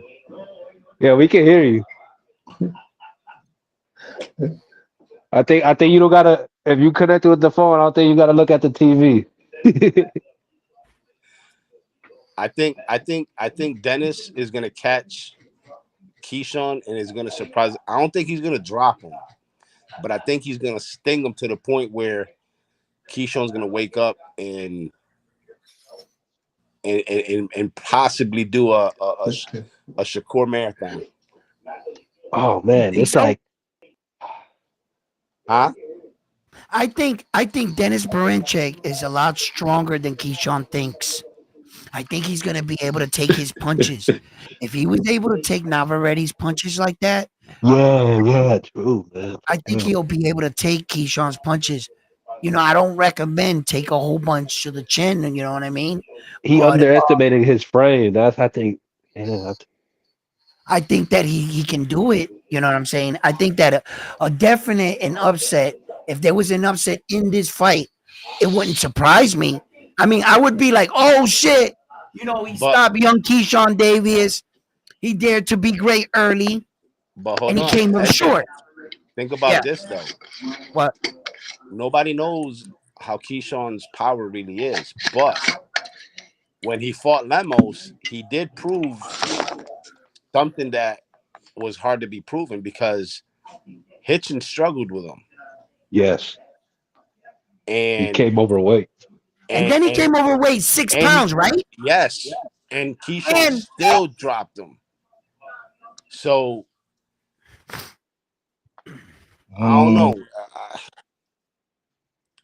and The thing, think Lemos has shown to take a punch. You got to yes, understand, he's shown, and he was coming off a massive winning streak, knocking people out and everything.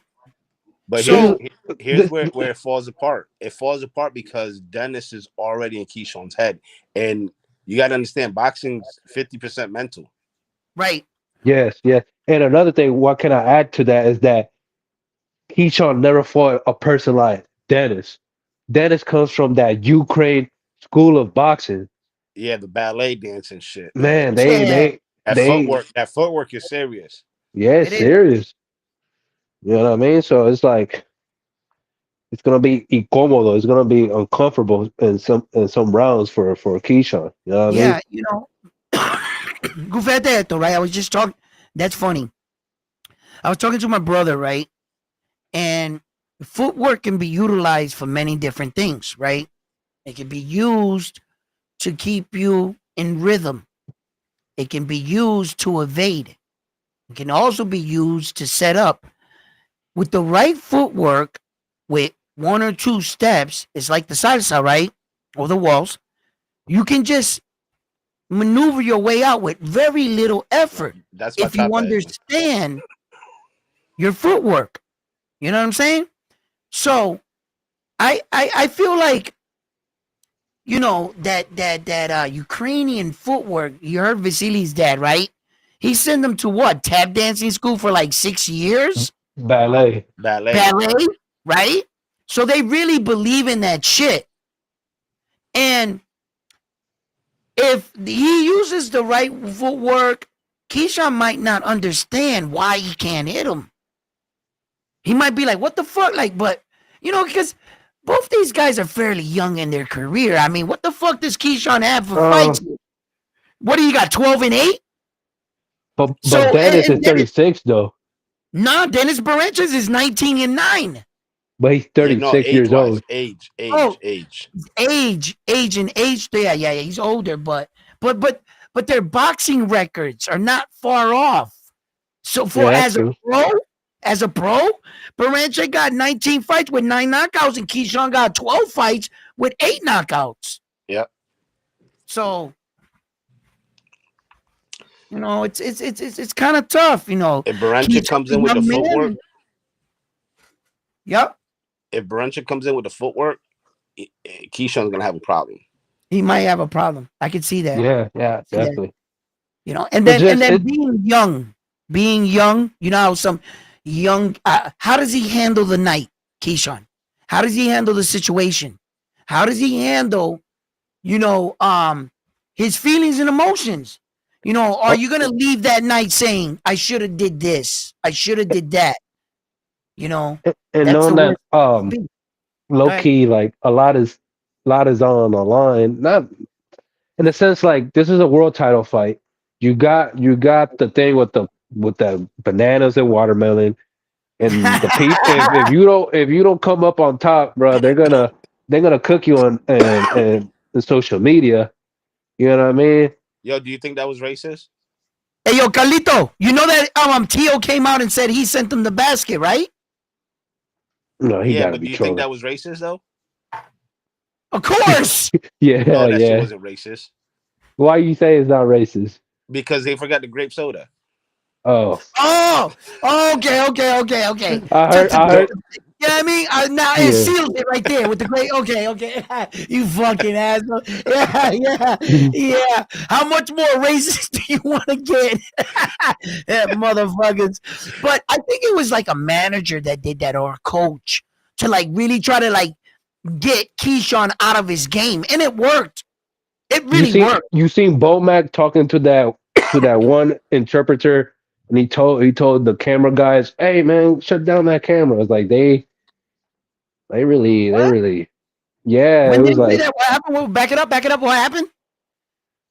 during the when it was found out that care package, whatever, the guy that was the interpreter for Dennis, he was trying to talk with Bomac, and Yep. the people, the press, I don't know, with the camera, they was trying to like record them talking, Yep. and Bomac was like, man, shut off the cameras, this and that. So it's like, I don't know, Right. man. Yo, that's the fastest I seen Bomac move in a long time. When Keyshawn went after him, Bomac went after Keyshawn. He was like, no, fuck up the fight. Oh yeah, Yo, Dennis I pushed him never too. seen Yeah, Bomac move that fast. Dennis pushed him. Like give him a Yeah, little but shove. for what? Tank Davis push Rolly. Yeah, like Off a it higher was very stage similar. too. You know what I mean? It happens in a fight, bro. So what? Off a higher Ke- stage too. Yo, Keyshawn needed to keep it together, bro. Papi, that's a show. Now, let's just do una cosa. Between men and men, right? Look, I do this YouTube thing or whatever, right? But in in real life situations, we always knew in where we from that if you start going, yo, hey, this guy wants to fight me in front of the teacher, right? You don't want to fight me, bro. Nope. Why don't you be quiet, right? When And that I'll bell get rings, I'll get a bathroom slip. Hey, teacher, I gotta use the bathroom. Shh. Tell him you gotta use the bathroom in 5 minutes. I'll meet you in there. Nobody gotta know. Just shh. Let's go to the bathroom. Let's bang it out, me and you. Right? Then you got them guys, they get up and they think by being loud. Those are all scare tactics. Whenever they used to jump up all loud, oh, yo, oh, I used to know they were scared. El perro And que all ladra they no had muerde. was 1-2 punch, the 1-2. That's it. Yo, I was going to eat them dudes like, what? I was going to shine. This is my moment to shine. So when Keyshawn did that, I cringed. It showed that Keyshawn is still a kid. Gangster to me. That didn't look gay. What's up, Armando? I heard you. That What didn't up, look gangster to me Arnaldo? at all. That looked weak. Because I know 100 billion% if Dennis would have stopped and everybody would have did a commotion, the toughest thing you was gonna do, Keyshawn, was get up in his face and let your bad breath hit his face. You wasn't gonna throw a punch. You wasn't gonna ruin the night. You wasn't gonna ruin your shot at the title. So all that chasing, all that was unnecessary. That's fake. That's all an act. Bro, Trying to because sell if the you was fight. really about it, see, real fighters, real killers, like they don't do all that shit. And that's Yeah. why I felt like it was pushed. Like he was like forcing trying to be hard. I've seen that a million times in my neighborhood. They get hurt. Just wait until a real one walks up. He's gonna show you how it's done. And like Hey, I was Edwin. just like, Throw keep it your in the chat. composure, baby. Edwin, Secret Dance wants to know if you're insinuating that someone from Team Keyshawn set the whole thing up. Yes. Yes. It Extra reminded motivation. me of Devin. Yes. That's a possibility. That is a possibility that one of Keyshawn's people might have saw, yo, Keyshawn behind this, yo, in the You think public, check it out. Wait, call out. In the public mind, I'm gonna whoop Dennis's ass in the hotel room. Man, what if I fail? What if I lose? What if I lose in front of my mother? Yo, we gotta do something. What? I don't know. Send them a basket. Why? Yo, it'll amp them up. This motherfucker's scared to death in the hotel. All right. And I could see them trying to like give Keyshawn that extra, and it could backfire on you. It could go the wrong way. I I never just liked I when just they find call it each other racist. Go ahead, Carlos. I just find it weird. I don't know if this is Top Rank trying to sell the fight, but another scandal was that Shit. female fighter that threw paint, someone threw paint on red paint to that one female fighter. Oh yeah, Remember that? yeah, Like yeah. why I Top Rank remember that. got these clue ass like incidents going on. You know what I mean? Right. Yeah, you're right. I do remember that with the paint incident. Yeah. And you notice all these incidents all happen in New York. With Top Rank. That's true. Naldo, who you got? Keyshawn or Dennis? Come on, Naldo. Naldo got to get off that demo phone. Yo, Naldo's peeking out the window right now. Yo, ese de los federales están ahí. Naldo's Lo like, feo, lo Edwin, feo. Edwin, me están mirando por el espejo, por la ventana. Naldo, you live on the third floor. What are they, floating? Naldo, I think he got it on mute. Yo.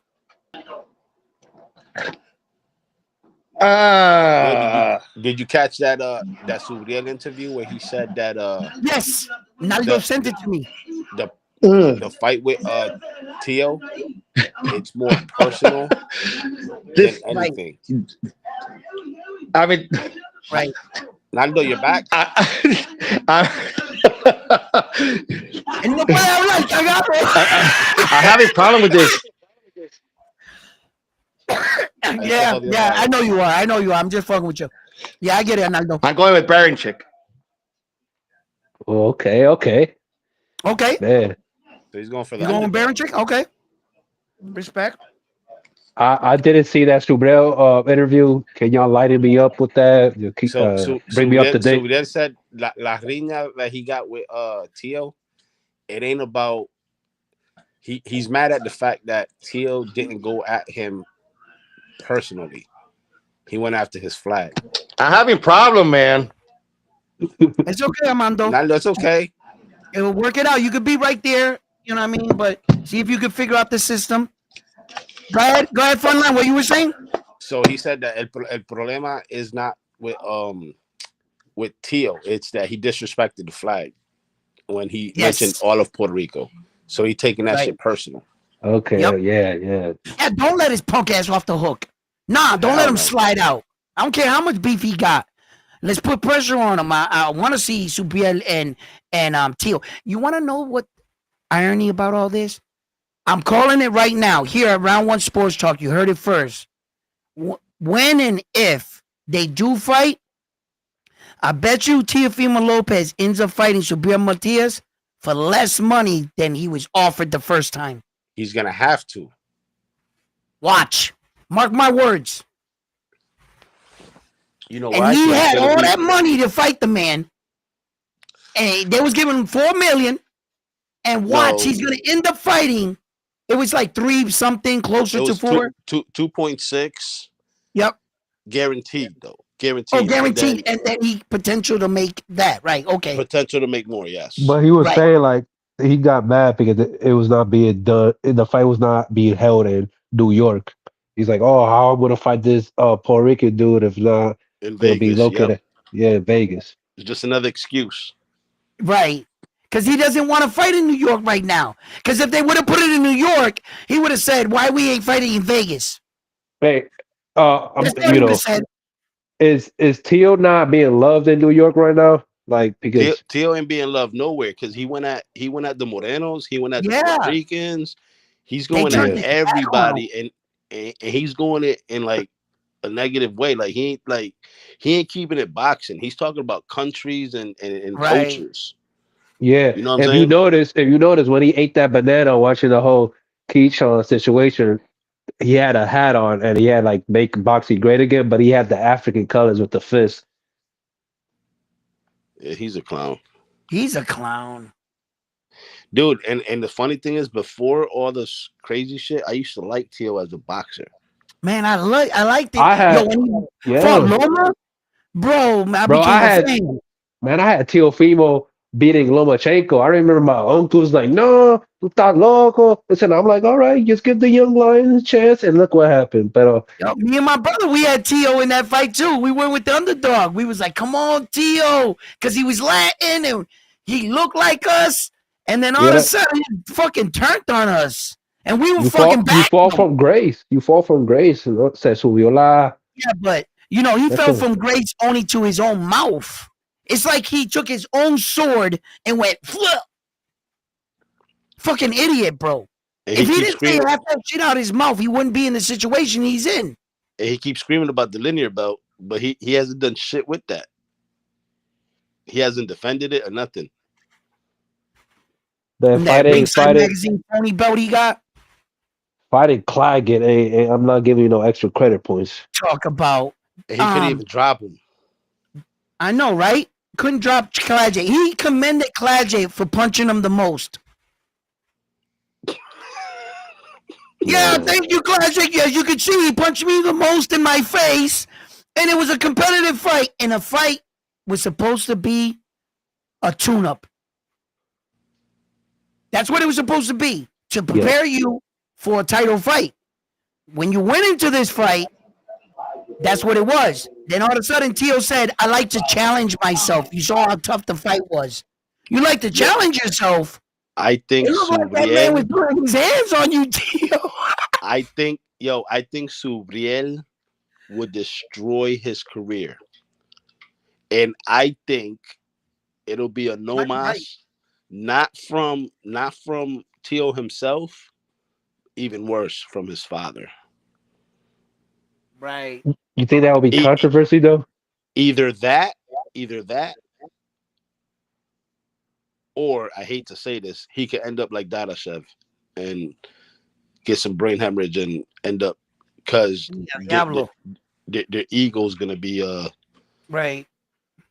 Because you could see at some point in the fight that Tio doesn't want to give up or throw in the towel, and his father won't save him. I think their ego won't let them stop the fight. The ref would have to do his job that day and stop the fight. You guys hear me? If it comes to that, Yes, we hear you. Yes. If not, right. And Alberto in the chat is 100% correct. Matias had the IBF. No one wanted it. Now that he doesn't have it, everybody wants it. Yes, 100%. 100%. Hitchens, when he controversially beat Gustavo Lima, they asked him about the Subriel fight, and he said that he doesn't like the IBF rules. Yeah, he's like, man, the way they made excuses. Yeah. He beats Leon Paro, and now he's like, yeah, I'm the man. Subriel's back in the picture. Now he's second guessing himself. Yeah, right. Exactly. Right. And Subriel looks focused, man. I mean, I know his last fight. We know what it is, and fighters get into this situation where that they got to stay active, bro. Can't sit on the shelf, wanting to beg for a fight. I know you want to, but you just got to stay active. And it was kind of ironic to me because I called the fight Cops and Robbers. Subriel did some time. The dude is a cop in Mexico. I was like, and we've all said it before. If you ever had a chance to put your hands on a police officer and get away with it, what would happen if we could fight freely? Right? So I made that statement. Right. I loved it in that sense. It was funny for me. But Subriel looks focused. I saw the interview that Armando sent me. He talked and addressed a lot of things in that interview. I want to go back and watch. I think I haven't watched like 3-4 minutes of it. It was like a pretty long video, and I was trying to cover everything else too as well. But hey, yep, go ahead, Carlos. No, not to like talk about a different conversation, but it just came to my mind. What's your take on David Benavidez by the ESPN being placed number 10 in the pound for pound list? Because, hear me out. I feel like that's BS. For the simple fact, there's other fighters deserving on that number 10 spot. And I can tell you one fighter, Oscar Collazo. Why can't Oscar Collazo be number 10? Why do Benavidez skips over Collazo and be placed at number 10 if he never unified, nor he got the Ring Magazine belt. Hmm. Hmm. That's And BS. then you see, and then they say that the pound for pound list is based off skill. When you see obvious promotional like this happening, they're putting him on number 10 because he's coming off a pretty big win. They see that he's on a high, and they're trying to promote him in a new weight division. Hmm. When Oscar Collazo's a unified world champion, undefeated, and has real belts, he's not a unified interim champion No. like David the Monster Benavidez is. He's a unified interim and regular champion. Collazo got real belts, but since he's at 105, what's this sport again?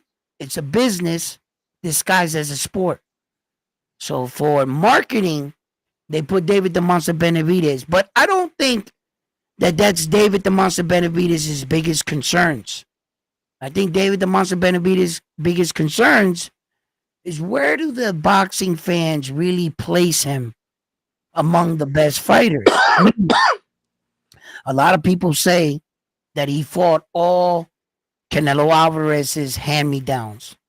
Then they say that he didn't get or secure the fight with Saul, and that now he's in at 175 and they're trying to move him fastly along, and he actually hasn't fought anybody. That's what they're saying.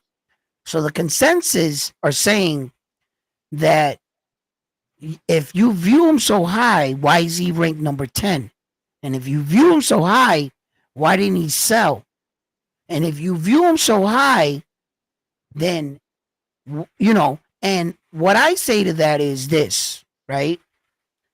That I think David the Monster Benavidez beat better fighters than Saul, in a sense, at the tail end. Not the most amount, but the better quality. If you were to take David the Monster Benavidez's 7 last fights and place them on Saul's record, he would be a better champion. I disagree with that. Better. He would be a lot better champion. But here's the problem. When you don't have the hardware to back up who you are, it's hard to argue, ain't it? When Saul got all the gold. You see, you could say some things. You could say, I'm better, blah, blah, blah. And him being placed number 10 wouldn't be my biggest concern, rather than where does the boxing world, how do they see you? If you only sold 120,000 pay-per-view sales and buys at $89, I heard it was less. I heard it was 70, but I'm going with the higher number. You know why I'm going with the higher number? Because even the higher number is not good enough. Even 120, it's not good enough. Not to be promoted as one of the faces of boxing, and not to be promoted as one of the biggest stars the PBC has. And if this is the financial problem that the PBC is running into, where do these fighters go after the PBC falls? Who do you think sells the most pay-per-views though? Right now? Out of who? No, just in general. Just in general? Oh, Canelo. Canelo didn't do too good his last one. But long term, I mean, if we compare with everybody else, Tank, Benavidez, everybody else, Canelo still sells the most. yeah, but them heavyweights, Usyk is fucking kicking ass. Usyk But and Tyson Fury did some numbers, bro. A But little that bit. was to help with the turkey. Yeah. You know what I mean? Imagine now that Canelo signed this contract with the turkey. Imagine the movie, the trailer. Acho, it's gonna sell like crazy. Turkey already got Canelo. He just got to figure out how to use him, and if Canelo's going to actually take some of these fights. Some of the excuses Canelo is using or why he won't fight Terrence Crawford, I've heard them all before. heard them all before. And my point is this: Saul, you're saying publicly that you don't want to fight Terrence Crawford because he's a smaller guy, and you're going to bring him up to the weight division. You're going to beat him because you don't want to do that because it's not fair. And then on the other, there's a flip side to that coin. So, haven't you been doing that your whole career? Didn't you just do that to Jamel Charlo? Didn't you do that to numerous?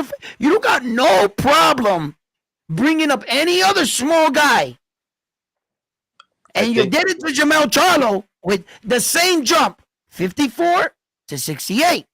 Now, if you're going to use the thing of saying that was the PBC fault, right? Okay. Now, if you're going to Saul, if you're going to use the thing of saying, well, you see what I did to him, you saw the backlash that I got. That's why I don't want to do it. That's another poor excuse because now you're saying that Jamel Charlo is Terrence Crawford, and that's not so. Go ahead, Frontline. I don't know, Terrence. I think Canelo knows that Terrence Crawford is going to be more of a problem than the Charlos, the Munguias, and so on and so forth. Believe it or not, I mean, Terrence Crawford has skills. He's a 2-division undisputed. Yep. So we know he got the skills. Does he have the power? Probably not. But I think he can outbox Canelo for 12 hours. You know what I'm saying? And I think that's the only way I can win. Yeah. And Canelo's fear is to get outboxed. Right now, the fight has been signed. Turkey made a deal with Canelo. The Crawford fight and Canelo fight is gonna be done in September. So we ain't gotta worry about if he's gonna not fight him, he's gonna fight him. Because you know what I mean? Canelo got his bag in this 4-fight deal. You know what I mean? He's gonna fight William Skull on May. Oh, go ahead, Frontline. No, go ahead. That's another fight that he can't sleep on. All right, he can't sleep on, but I like that fight for the simple fact he's fighting a Cuban, a slick fighter, and it's gonna help him fight a mover fighter like Crawford that got skills. You know what I mean? And it's gonna be for undisputed. But at the end of the day, Crawford wanted this Canelo fight. Canelo didn't want this Crawford fight. So right now, I seen a picture that Crawford sent a picture like how much he's weighing right now. He's weighing 186 pounds. Who's that? So he's right.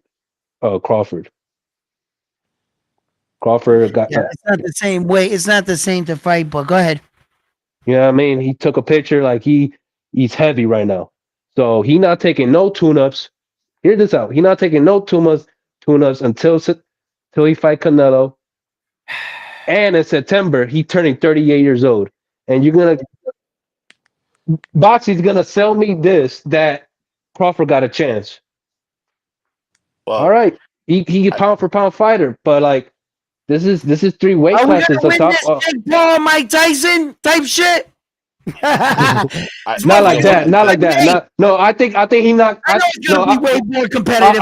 I'm gonna give respect to Crawford. I don't think he's gonna be on his running around like Charlo trying to survive. No, I think he come here to fight. Hopefully, but I just don't see him winning. That's just me. That's my opinion. But I see it like this. I see it. Crawford's gonna fucking go in there, give it his best. Whatever happens. He don't care. It's gonna be his retirement money. Yeah, right. Exactly. Right. He solidified himself in the welterweight division. Here's another situation where we're playing with boxing again, and we as boxing fans, we fight against this very thing. When Saul's fighting everybody else from different weights, we criticize him. Why? Fight somebody in your own weight division. Here goes the double standards in boxing again. Because the names are Terrence Crawford and Saul, now the fans welcome it, right? What if Terrence Crawford pulls this off and he wins? Is he prepared to defend the 168-pound championships of the world? No. Another person coming in taking belts, holding up a division that doesn't even belong there. Ask the men that are training hard in that division, moving up the ranking system, if this is cool with them. While they sit back and get no opportunity. And here we go. Once again, because of the names, we allow them to play with boxing. But when it's only one name and he's jumping around doing whatever the hell he wants, he's a duck. You're playing with boxing, Saul. You need to be fighting these people at 168. Handle your business in the division you live in. And these are the things I talk about. What's up? Round one, I got a question. So who in 168 should Canelo fight? Well, Caleb Plant's been trying to campaign for another rematch. I'm not sure if I want to see that. But okay. We got two fighters. We got Diego Pacheco and Christian Mobili. Diego Pacheco's not ready for him. Okay. Christian Mobili is a better fight for Saul. I'll take. But he went the whole what? How many rounds? 12 rounds with Berinchyk. Yeah. Pacheco ain't ready yet. He's still a little too green for me. If you put him in there, Saul's gonna hurt the kid. But and Billy's a better for me anyway, I think it's a better fighter. William Sco is a world champion by the IBS. Lester Martinez too. Who has he fought? What, he's number 2 in the what is it? He's ranked number 2 under Billy in the WBA. You know, I'm just trying to get somebody. Let me see. It's just tough right now because Canelo, he cleaned out that division. Yeah. That's why he has a lot of power. What he can pick and choose. You can want to fight Munguia, Berlanga, and it's mandatory this and that. You know what I mean? And it's like the fight that everyone wants to see is Benavidez and Canelo. We can agree on that. Yes. And it's sad. It's sad that boxing is a very emotional sport. Yeah. And we let Crawford cut the line that Benavidez should have been that person to fight Canelo. You know what I mean?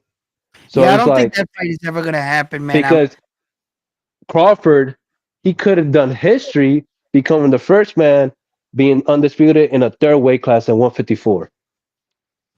I think I would have went that route rather than sticking my nose in business. But you see, the belt route doesn't pay as well as the Canelo route.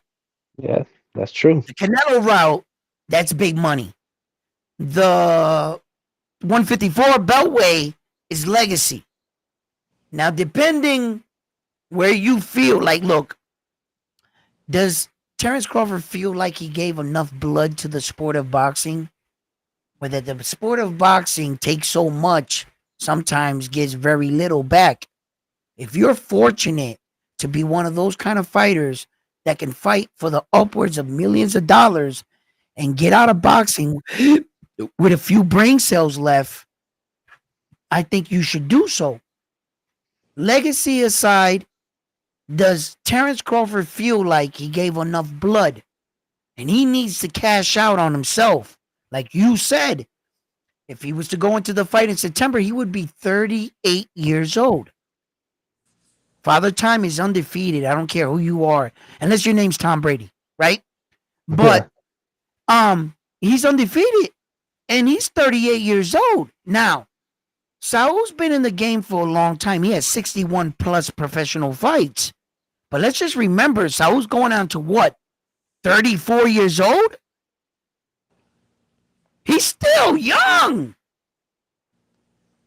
And then you got Iron Chin, Saul Canelo Alvarez, that's never been knocked down, not once in his career. And he's been in there with the Floyds, the Demetrius Bivens. He's been in there with some hard hitters.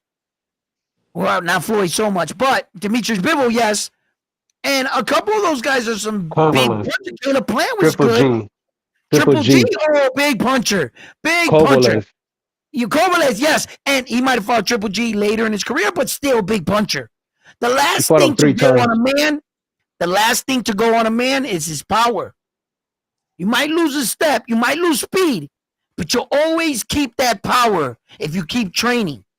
So his power was there. I know that for a fact, right? So, Saul got an iron chin, and you're going to mean to tell me Terrence Crawford's going to jump up 3 weight divisions, and he couldn't even really stagger Israel. Yep. He didn't, his power didn't translate well from 147. And that's Carlos, another thing. wait, Go ahead, one more thing, Carlos, wait. Carlos, maybe you can help me answer this, right? Go ahead, man. Sorry. Check I this was out, into it. Maybe you can help me answer this, right? Who the fuck at 147 did you see besides Aluminium that he knocked out with one punch knockout power? Who else did you see Terrence Crawford just one shot a dude? Hmm. Who? Besides that Russian dude that the gloves popped. Ain't Like, Crawford the type of fighter that he breaks down his opponents? right. It's basically TKO after TKO after TKO. It's not knockout after knockout. It's TKO after T. It's round by round. He breaks you down. You know what I'm saying? And then when he tried that round by round shit versus a much bigger fighter as Israel, you could see how much that dude was. He was like, and he was wearing everything well. So you mean to tell me you're going to go 3 more divisions that way to fight possibly Mexico's greatest champion of this era and Iron Chin? Get the who the hell are you selling this to? Do I look like come on, bro. This is not a fair fight. And I'm just like, all right, you guys don't want to be blind by the names. Terrence out. Okay, fine. Okay. It's going to make money. Their names, I can't deny that. I cannot deny that. It will make an astounding amount of money. Yeah. A lot of money, I right? believe Go I ahead. believe that Crawford, being a family man that he is securing the bag for his children. Oh, that's And no doubt. you know what I mean? And Yeah, that's respect no to him, you doubt know what I about mean? that. Who am I to get between, the moolah? We got Edgar Berlanga celebrating like he won after that Canelo fight, you know what I mean? And what I Where you, gotta say, go ahead. no. I'm sorry. Go ahead. I don't want to mess up your No, train of thought. no, it's just that another thing that got me mad, not like got me mad was like people really trying to boost up Israel Madrimov to defend Crawford's performance against him. Trying to Right. say that Israel Madrimov, a guy with 11 fights, had better has better skill than Canelo Alvarez. Like that's disrespectful. That's Yeah. really disrespectful. You know what I Yeah. mean? Yeah. Right? Yeah, I hear Like you. come on, man. Let's be real. You know what I mean? We're Yeah. not casuals here. We talk it how it is. You know what I mean? This is a Right. fight. This fight was made for the casuals, for the people that don't know Right. boxing how it really is. That there's weight divisions for a reason and all that stuff. And hey, man, the real fights is those. If Canelo decides to fight Bivol Part Two, that's a fight. You know what I You mean? Yeah, Bivol pulled Canelo's card though on in that situation, right? With Yeah. that fight and everything. Because the rematch was in effect. And Saul didn't take the rematch, and then Bivol gets on and says, "Hey, Saul, check it out, just in case your butt hurt that I beat you at 175. I'll lose weight, accept the rematch, and I'll fight you at 168." And Saul said, "No."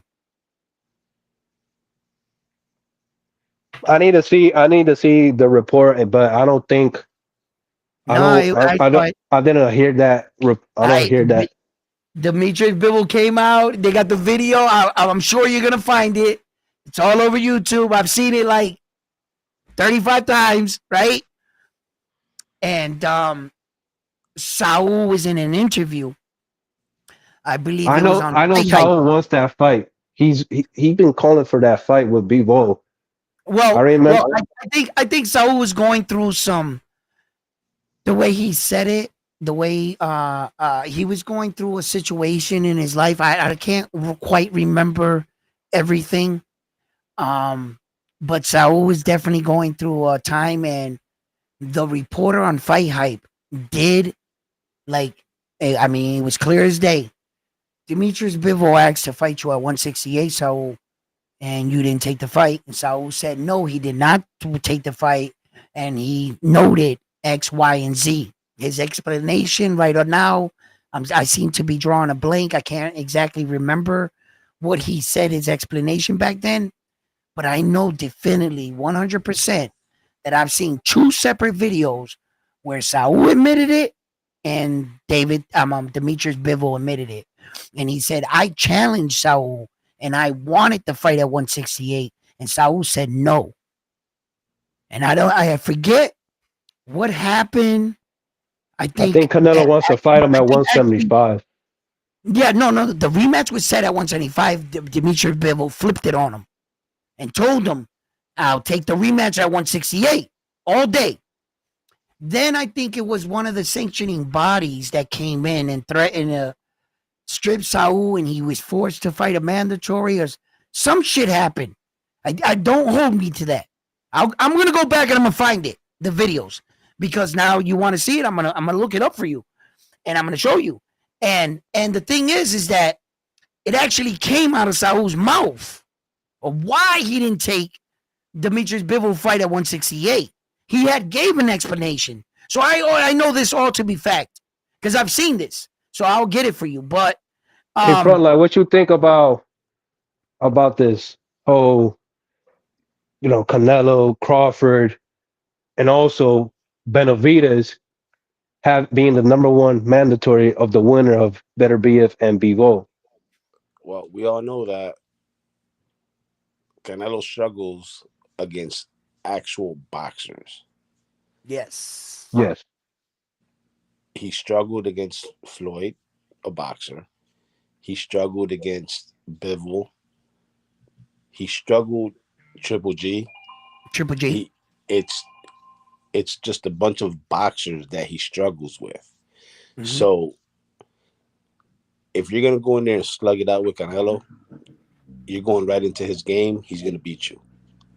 Um, Benavidez, same thing. If Benavidez goes in there with the mindset we're gonna go toe to toe, he's gonna lose. We've seen with the Morrell fight, we've seen him get hurt. Hmm. His knees buckled. He's actually been dropped before. I forgot who dropped him, but he's been dropped Gravel. before. Grago, the one Jo- that he rematched. Yep. Gravel. Yeah. So he's been dropped Ronald before. Gravel. Canelo, I think if you box him, you'll beat him. If you slug it out with him, you're gonna be in for a long night because Canelo's that's what he is Long a does. night. elite. He's an elite counterpuncher. You know what I mean? He's an elite counterpuncher. Um, this whole Yeah. Benavidez situation. Do y'all think that he got a chance against either any of the two, Bivol or Beterbiev, at I one think the Better BF 175? beats. I think Better BF beats Canelo. No, Honestly, at 175, the Bivol and Beterbiev. say that again. Demetrius Bivol against Benavidez at 175. Shall he be victorious against Arthur B? No, no, los dos. Arthur Beterbiev and Bivol. Can Benavidez beat those two guys? Those two Could No. he? monsters? Well, Uh, it's boxing. Anything can happen, but skill for skill, again, Bivol's not gonna go in there and fight Benavidez toe to toe. He's gonna No. go in there and box him the same way he boxed Canelo. Now, Better Biev, on the other hand, is a knockout artist. He couldn't knock out, and now that I think about it, I think Bivol won that fight anyways. I had Bivol winning that fight, but it was close. It was close, but I had Bivol winning too. Um, that being said, Beterbiev couldn't knock out Yeah, he was Bivol. the first guy that survived that knockout Co- perfect streak. correct. Um, Beterbiev versus Benavidez. I think Beterbiev drops and stops Benavidez because Benavidez is a come forward, up in your face type of fighter. And he has not been knocking out people at 125. No, at all. You And know, then how his the only power has not man, been translating right. right? And then Arthur is a natural 175 pounder. The only man, he came into that fight with 100% knockout ratio, right? And the only man he didn't stop was Demetrius Bivol. So, I And mean, those Bivol odds is gotta be was on number his one side, ranked, the most defensive fighter in the sport. right? Proven. Mira la gafa, mira la gafa.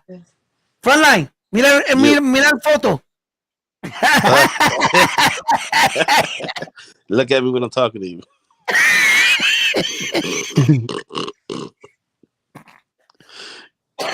Yeah, this February 22 card is really gonna tell us what we're gonna have this year of boxing because Virgil Ortiz versus Madrimov.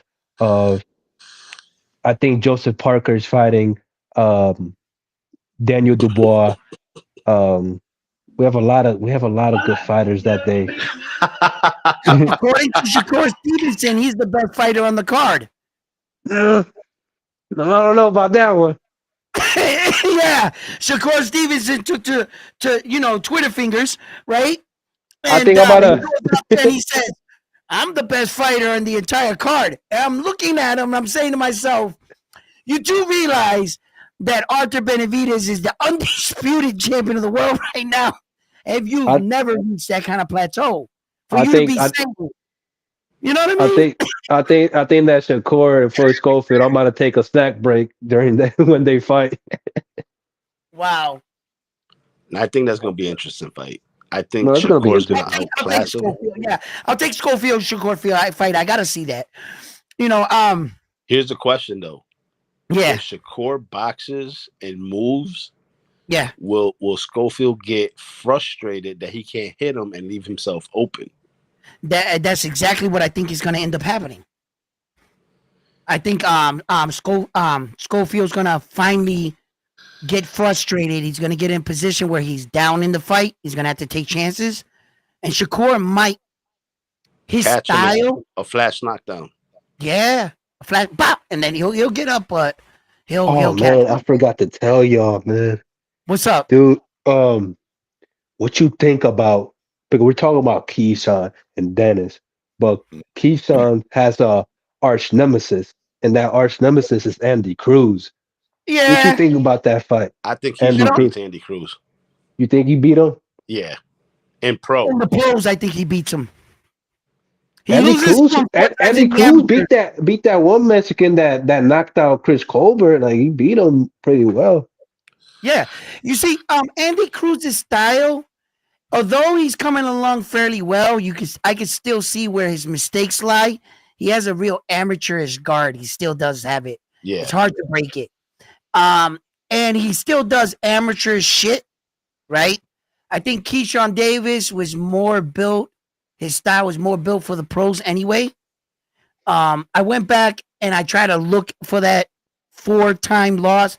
I didn't really get, but fucking like highlights of it. So it really doesn't tell the story.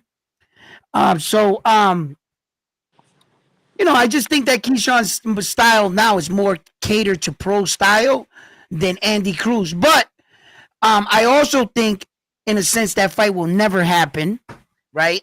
Because What? yes, hear me out, right? For as intriguing as that fight sounds, I don't think it'll ever happen. And I think unless Keyshawn welcomes it and he turns around, I think Keyshawn's too far headed that way. and Andy is like on a 6-fight fucking. That's it. He has a lot of work to do to catch up to Keyshawn, and by then, I think Keyshawn moves out of the division. I think Andy Cruz becomes the next champion in that division, and I think they'll be a step behind each other in their career, basically their whole life, unless Keyshawn turns around and says, "Okay, you keep saying you beat me 4 times. I'll welcome the fight." But that's the only way I see it happening. I Okay. think that look what's going on. Keyshawn Davis is already fighting for a world championship. I don't think And Andy Cruz is anywhere near there yet. the reason why I mentioned Andy Cruz is because the the people from the outside may think that the 135 division is dead, and I can understand why. But in the background, you got like Raymond Murataya fighting for that number one spot to be mandatory for the IBF for Lomachenko's belt. You know what I mean? And it's Yeah, like you got fighters that, okay, we got Tank versus Lamont Roach. Fight is not what I wanted, but like Espinosa, I don't know who that dude is, but he's saying that Tank won a bigger fight after that fight. Who would it be? I don't know. Y'all could tell me, but mm, hopefully the 135 division can get some traction going. You know what I mean? yeah. It used to be flooded with talent. All the 4 horsemen were there: the Ryan Garcia, the Devin Haney, the Teofimo Lopez, the Tank Davis. They were all there. Why didn't they all fight each other? That's just about a much. I don't have an answer for that, like just like you don't, right? So, but as far as the 135-pound weight division, and you're talking about Andy Cruz opportunity, who's going to be there, and that the division they claim is dead. Well, if fighters like Lomachenko come back, Tank Davis to the 135, and Tank Davis stopped fighting 130-pound champions, because it seems to be, didn't Tank Davis just beat Hector Luis Garcia, the 130-pound champion? He made him go blind in that fight. He goes down, fights against who? Lamont Roach. Lamont Roach beats him. Now Tank Davis is beating the next 130-pound champion. Yo, Tank Davis, what weight division are you fighting in? It seems like you're fighting 130-pound champions. Do you want to be in that division? Lose 5 pounds. Because you could have 2 belts right now. Yeah. You'd be doing better than what you're actually doing in 135. Because it seems to be like you're paying attention to them more than the guys in your division. So if the division, your question is that the division is not dead. We have up and coming stars like Andy Cruz, Floyd Schofield, you know what I'm saying? And we have Raymond Morataya, we got Angelo Fierro, which he didn't really do that great, but Isa Pitbull Cruz is not fighting there no more. Keyshawn Davis is there, and Shakur Stevenson. But when we know they're not going to fight each other, see, that's what happens when fighters reveal their plans ahead of time. You ever been in a situation where you say, "Hey, Tank Davis, if you weren't going to fight for legacy, why didn't you tell us?" See what happens when they tell you? Now the cat's out of the bag, and you're just like, "Oh, they're not going to fight each other." So eventually, one of them got to move up out of the division for the other fighter to unify. What do you If what do you Shakur and Tank and I mean Stevenson ain't going to fight each other, want to start a friend bond in the same weight division. I don't know how that works, but um, you know, what do Terran, you can't keep fighting fighters like Terman Farmer and William you Cepeda. He's not the number one in nobody's weight division no more. What happened to him? Oh yeah, he's fighting Tevin Farmer again. Oh man. What? No, he's Bro, not. you didn't know? Yeah, they He's rematch. fighting Terry Farmer again. Yeah, they Yeah. rematching. Yeah, they go to trilogy. Yeah. They fight in Mexico. He felt some type of way when he got dropped by another puncher like I Tevin don't Farmer. care what kind of way you felt. I am the number one ranked in 4 major sanctioning bodies. Damn it, I want a shot at a belt. Why is he shooting a trilogy with this guy for no belts? What's wrong with William Cepeda? What is his fear of making that step to a championship?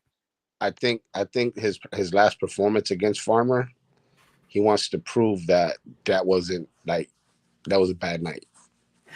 Yeah. Well, he said Because that he about his said, last fight. He said that about his last fight, and he said that about his last fight.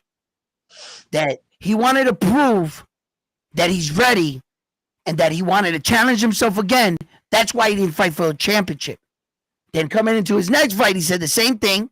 And the next fight, he said the same thing.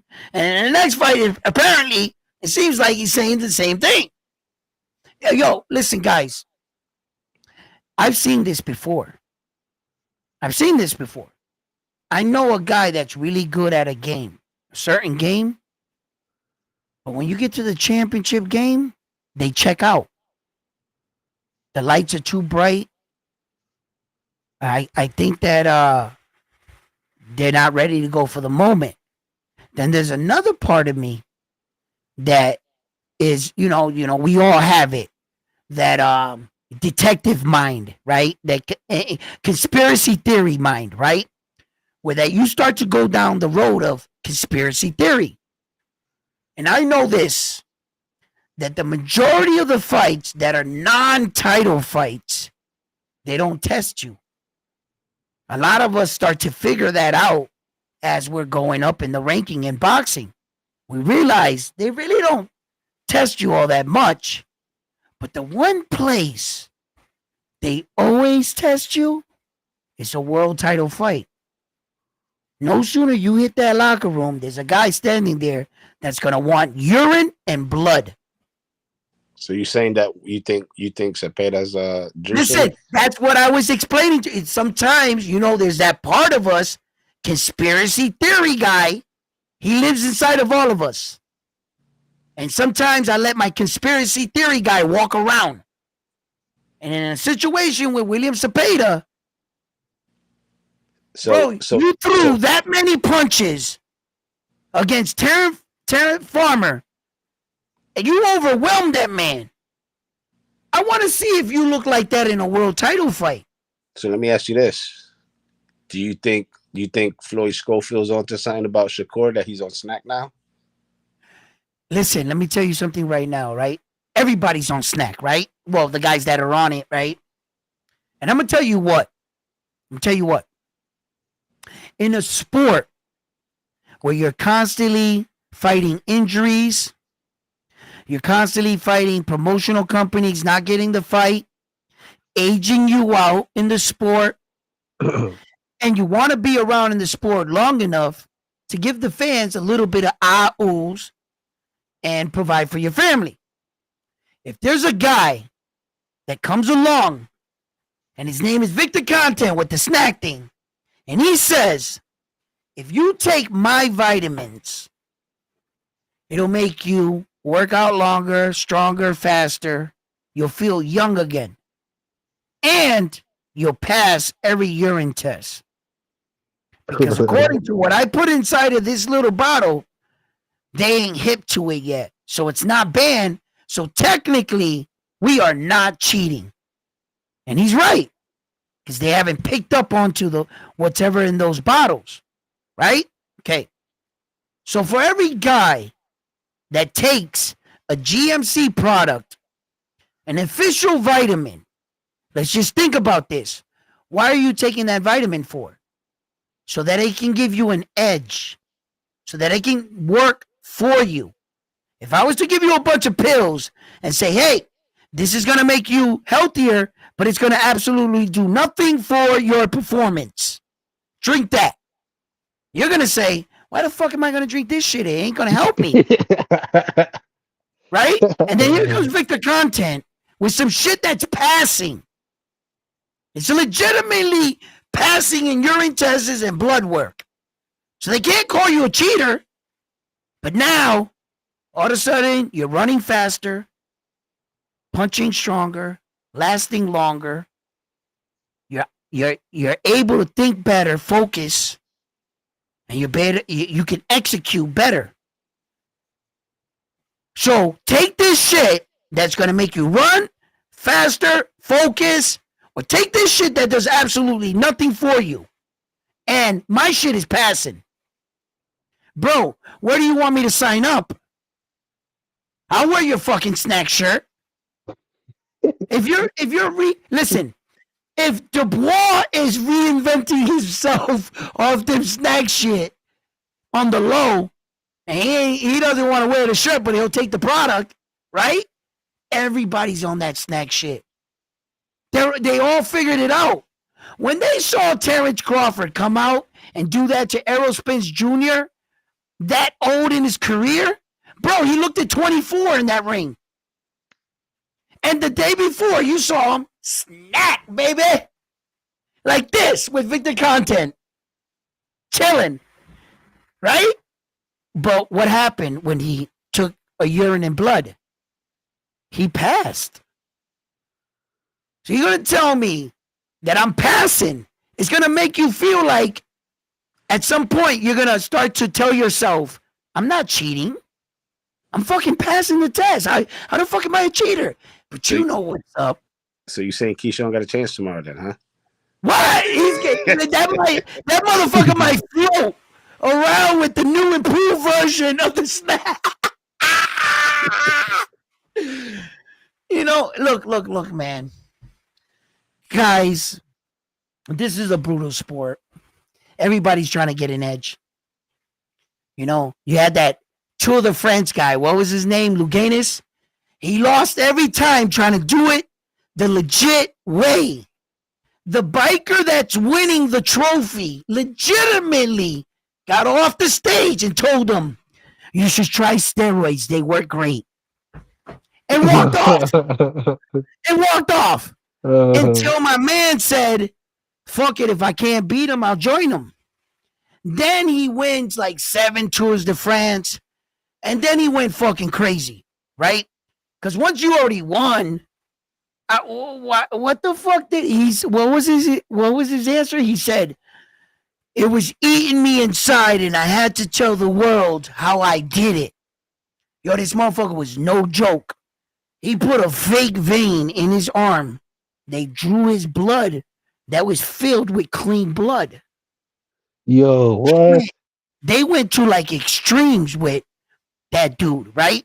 That was the bicycle dude? Yeah, he's world famous, but they took all his gold medals away, right? Yeah, and I remember that. Check this out. He gets this thing that he wants to confess. He thinks that he's doing the noble thing, right? So when he confesses, the guy that was in second place, they were going to change the record books to give him the medal, right? Okay.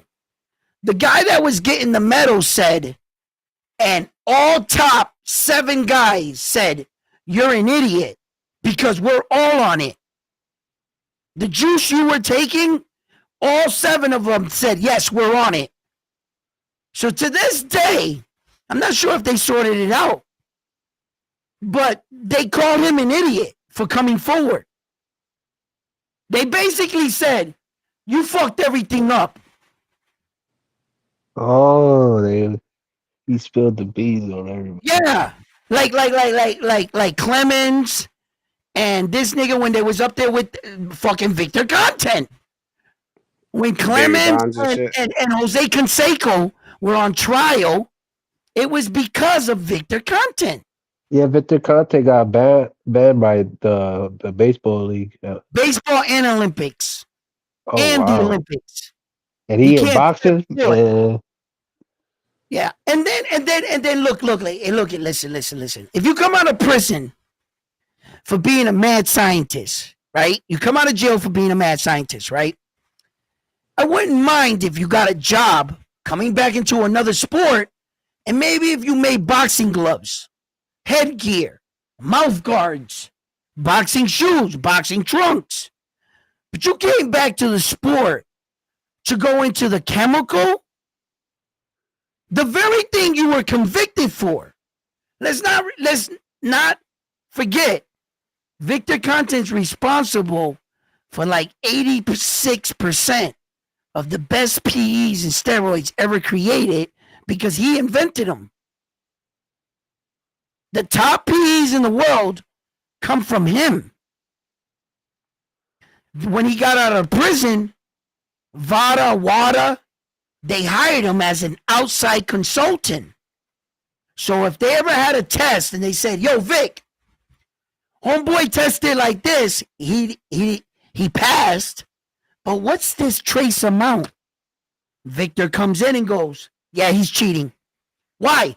Because if you use this to combat that, it turns into this. And if you use this tester, you'll catch your man. So when they have a situation they don't understand, they call Victor content. He's neither works for WADA or VADA.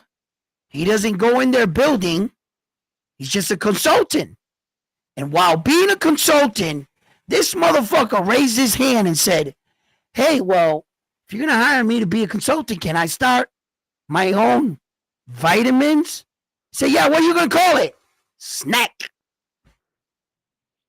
And this motherfucker went, and all of a sudden, all his fighters on Snack are just getting better, stronger, and faster the older they got.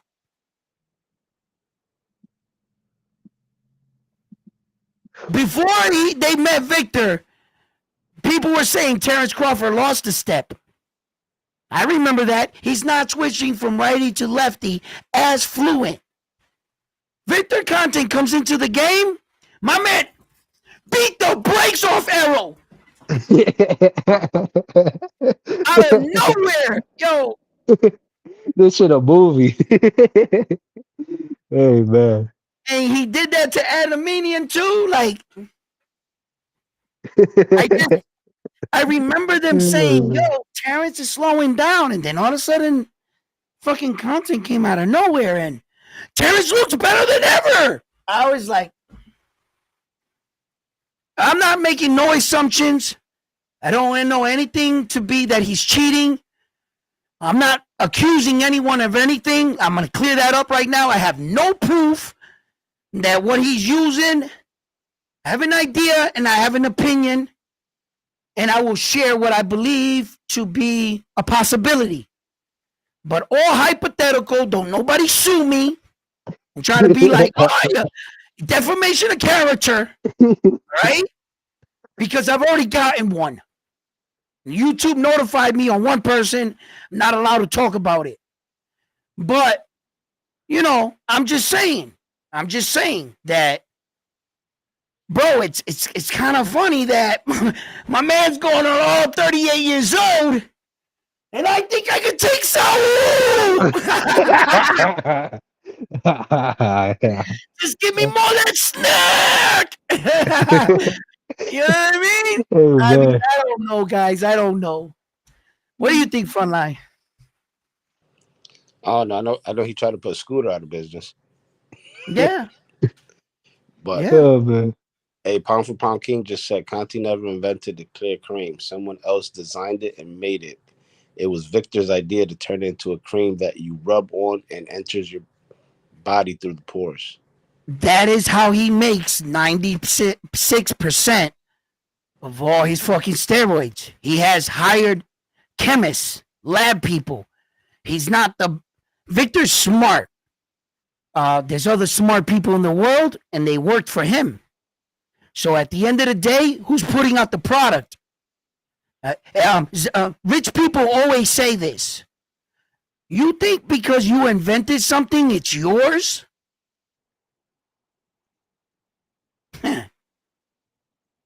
You don't have the money to keep it. That's why rich people really be on some real gangster shit. And people with great ideas die broke. Victor might not have personally, like, in a lab. He hired these chemists. Yes. But they work for him. And at the end of the day, whose name's on that product? Victor's. Who's taking credit? Victor. Who invented it? Shut the fuck up, bro. I hired you. You work for me. Maravilla, man. That's how shit goes, bro. Come on, man. Diablo. That shit was funny as fuck. Oh I'm just man. telling you the truth, man. This is Like, the you think kingpin. because you invent something is yours. Yeah, I'll come The and take Paula this. Escobar of steroids, bro. Oh my god, man. They're gonna make a Netflix documentary of this shit. Yeah, probably so. But until they figure out what's going on with that, boxing is in a look, if both you guys are taking the snack shit, does it make it fair? I mean, that's opinionated. Does it make it right? But does these guys stay along a lot longer? Is it dangerous? Can anybody get hurt? Do I support cheating? Hell the fuck no. I'm on the line where beat me like a man. Beat me with what God bless you with, because that's what I'm fighting you with. You know? So I really don't have an answer for you. The speculation that everybody's on it, I don't doubt that, but I can't back that because I don't got no proof to that. I really don't. It would just be my opinion. Okay. I think some of these guys are on the up and up. Some of them. I think eventually you get to a certain age where you admit to yourself, I need a little something. The problem is, just like many athletes, when they get on it, you start to believe in the drug. It's no longer you. You start to tell yourself, I'm not as good as I am unless I got that. And the fighter can go down that dark alley. I'm not sure if you guys are aware of this.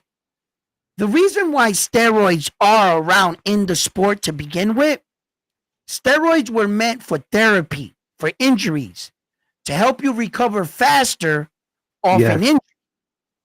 So what happens if an NFL player pops his knee or NBA or whatever, you're put on a weight, the what's that called? The disable wire, because you're hurt.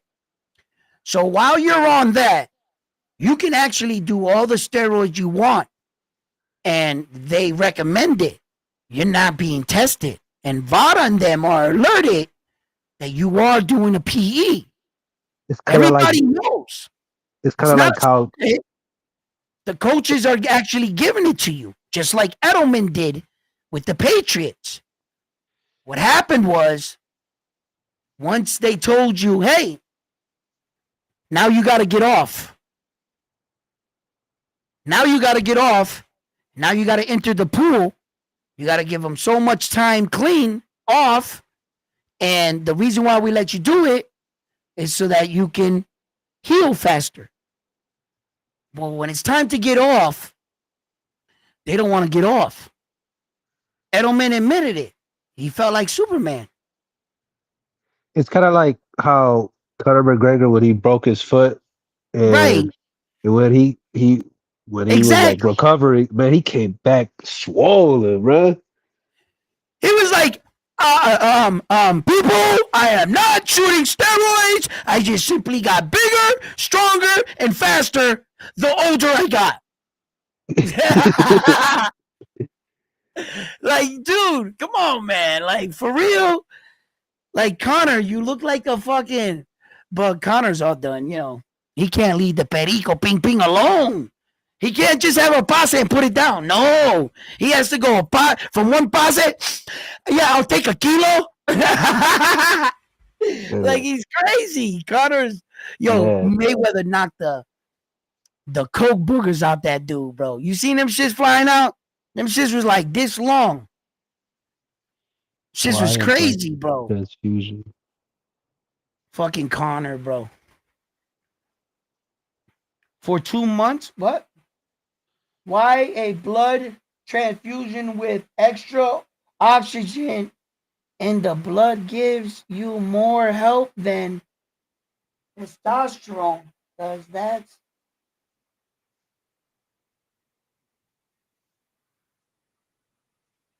That's his excuse? Look, I'm not no chemist.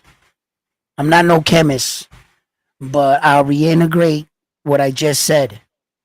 The only reason why you take something in the first place is because it's going to give you a benefit. You don't take something because it does absolutely nothing for you. You're looking for it, that extra edge, that extra, so that you could train harder, so that you could last longer. Whatever you take in your body is supposed to help you in the training so you could train that much harder. So on fight night, you'll be able to perform better. See? Yeah. Some of these guys get on it and it becomes really addictive, and some of these guys can look really stupid. Big Baby. I was just going to say that. Anthony Joshua. My man. Yo, he pops dirty. The Boxing Athletic Committee told him, yo, we're going to work with you. Stop taking the steroids. We're going to test you again. They came back, he tested positive again. They said, yo, instead of it going down, the levels, they went up. Yo, Big Baby, stop taking these, Gerald Miller, stop taking the steroids. He said, okay. This time, finito, I'm going to fight AJ. My man popped dirty 3 consecutive times. Yeah, he was and it's not like he can lie, because I know a little bit about drug testing, believe me. You know what I'm saying? I might have been on probation once or twice, right? So right? So drug testing goes by levels. And if you're taking any drug, if you're smoking weed, he can tell. He's going, when you're lying. I'm like, why? He said, bro, the fucking weed doubled in your bloodstream.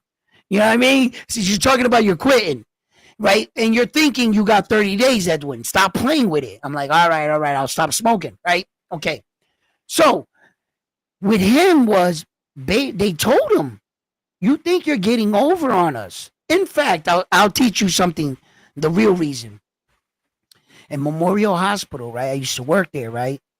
They would take the blood work of all the addicts and anybody that was coming in to give a baby. And if the lady was saying that she wasn't on crack or heroin or anything, they would know, right? The tests in the hospital were so accurate. They're not supposed to show me this, but they did. Humans do human shit. We conversate. They was like, yo, the test can tell you from the second that you either smoked, injected, or however you put a drug into your body, or what she did. They're standing there with the results like this, just asking her questions, letting her lie to herself. Because they already know everything. And I mean, from the second she put that in her, they can say, the last used Wednesday at 3:00 on Bow. They can legitimately do that at a hospital. If that's a hospital's drug testing, how are they testing you at Vada and Wada? You know what I'm saying? Like how strong these tests can be. So I know that when these guys lie, when they say like, I ate chicken, right? Saul said, I ate contaminated chicken, right? As soon as I heard that, oh shit, we got a $5 donation. My man, thank you for the donation. Salute. Salute, baby. As soon as I saw Saul's excuse of why he popped dirty, he said Mexico was going through this situation and I ate tainted meat, right? And I say, wait a minute. Saul, had you been just a regular Mexican eating at the bodega fucking supermarket meat, I would, okay, but aren't you a multi-millionaire with chefs? Don't you get your world-class meats like every other rich person flown into you, the finest meats, but you're going to tell me that you're a millionaire and you're eating bodega meat from Mexico. You really want me to believe that you go down, let me have a taco down in Juan's fucking taco truck? Bullshit. Bullshit, so you have a staff, you have maids, you have a cook. There's no way you're going to convince me you ate that meat, so. But if Connor Ben can eat a rotten egg and pop dirty for steroids, bro, I mean, these athletes, they got 100 excuses. What about Ryan's Osterich? I think it's a dirty game, but at the same time, I love the sport. There's no better feeling in the world for me than, what'd you say? You gonna bust my ass? Really? Don't poke me in the eye. Don't kick me in the balls. Don't wrestle me down. Fucking try to put your dick beaters all over my body and want to wrestle me. No. Let's stand in front of each other like two grown men and let's duke it out. And there's nothing pure for me. You know, don't kick me in the fucking head, knee me in the fucking nose. Just mano a mano, baby. And that's what I live for. That's what I live for. I live to watch these fights. And sometimes I got to back up when I get into arguments with people about fighters. And I have to start holding these fighters at a human standard. Sometimes I allow myself to really run wild with this narrative that the best needs to be fighting the best all the time. And as a human, a real human, that's not recommended. I understand that there's going to be fights in between, and we need to learn how to back up our fighters, but also acknowledge and not enable their bullshit. We backed Tank for long enough. I feel that Tank Davis should be really giving us these fights that we invested our hard-earned money into his career. For him to turn around and say he's walking away, I'm a little upset by that. There are other situations in boxing that I can't wait to see. I would like to see the return of Subriel Matias. I want to see this Keyshawn Davis fight and Arthur Benavidez fight. And there's a lot of boxing in the future, very promising. But I'm going to be cutting this video right here, short right here. Well, not short. We've been on here for almost fucking. I think we started when Moses got off the ark. You know what I'm saying? That's when I started the broadcast. You know what I mean? No, that was good, man. No. I had an amazing time, but it was really long. But I like it. I like it when you guys are in here because it makes the time. It was good catching up with you. You know, it's been a while. I'm glad that I was able to talk to you, and I was able to talk to Frontline the first time. You know, it's not the same when you text, but when you actually talk with a person. Right. I always appreciate. I'm always grateful. You know, the respect and having me on, even though we don't gotta agree on everything, but there's respect, and that's one thing I noticed with people. Like people get mad, and people on the other channels. Oh no, you can't disagree to whatever narrative they're pushing out. And get They already want to disrespectful. call you names, kick you off the show, block you, or because you're not saying what they're At saying. the end of the day, none of these fighters is gonna have those people in a pedestal and be like, "Yeah, this is my number one fan right here." You know, he's defending me, such and such. Like, man, at the end of the day, are we here for the betterment of the sport, or are we here just to like say that, Carlos? Yeah, like, are we here for the betterment of the sport, or we are here just to Carlos go about to into? start his own channel now. Man, I've been thinking about it, but I don't know, man. I just feel like there's a lot of sheep out there going to a slaughterhouse. I don't know if you understand what I'm trying to say. I but get it. Hey, mucho respeto. Gracias, Frontline. Thank you, Edwin. Mira, gracias a ustedes. Gracias a ustedes, Frontline. Carlos, thank you for stopping by. Armando, I appreciate you too. Thank you for the donations. Thank you for everybody tuning in here at Round One Sports Talk. I hope we gave you an amazing time. Please tune in tomorrow. I'm going on tomorrow with the fight, obviously Friday night. So fight fan, the Notre Dame World Championship will be on the line. Can you show up here at Round One Sports TV and take on me, Frontline, and Carlos, because he was a Notre Dame World Champion, all right? And see who can outsmart who and who can call these fights. So, fight fans, I encourage you to come with us and watch these fights. Please do me a favor before you step off. Hit that like button if you haven't already. Subscribe to the channel. And like always, I'm on to the next one after this one here at Round One Sports Talk. Frontline, Carlos. You Para la guys are the próxima. man. Good Suave. night, people. Bendiciones.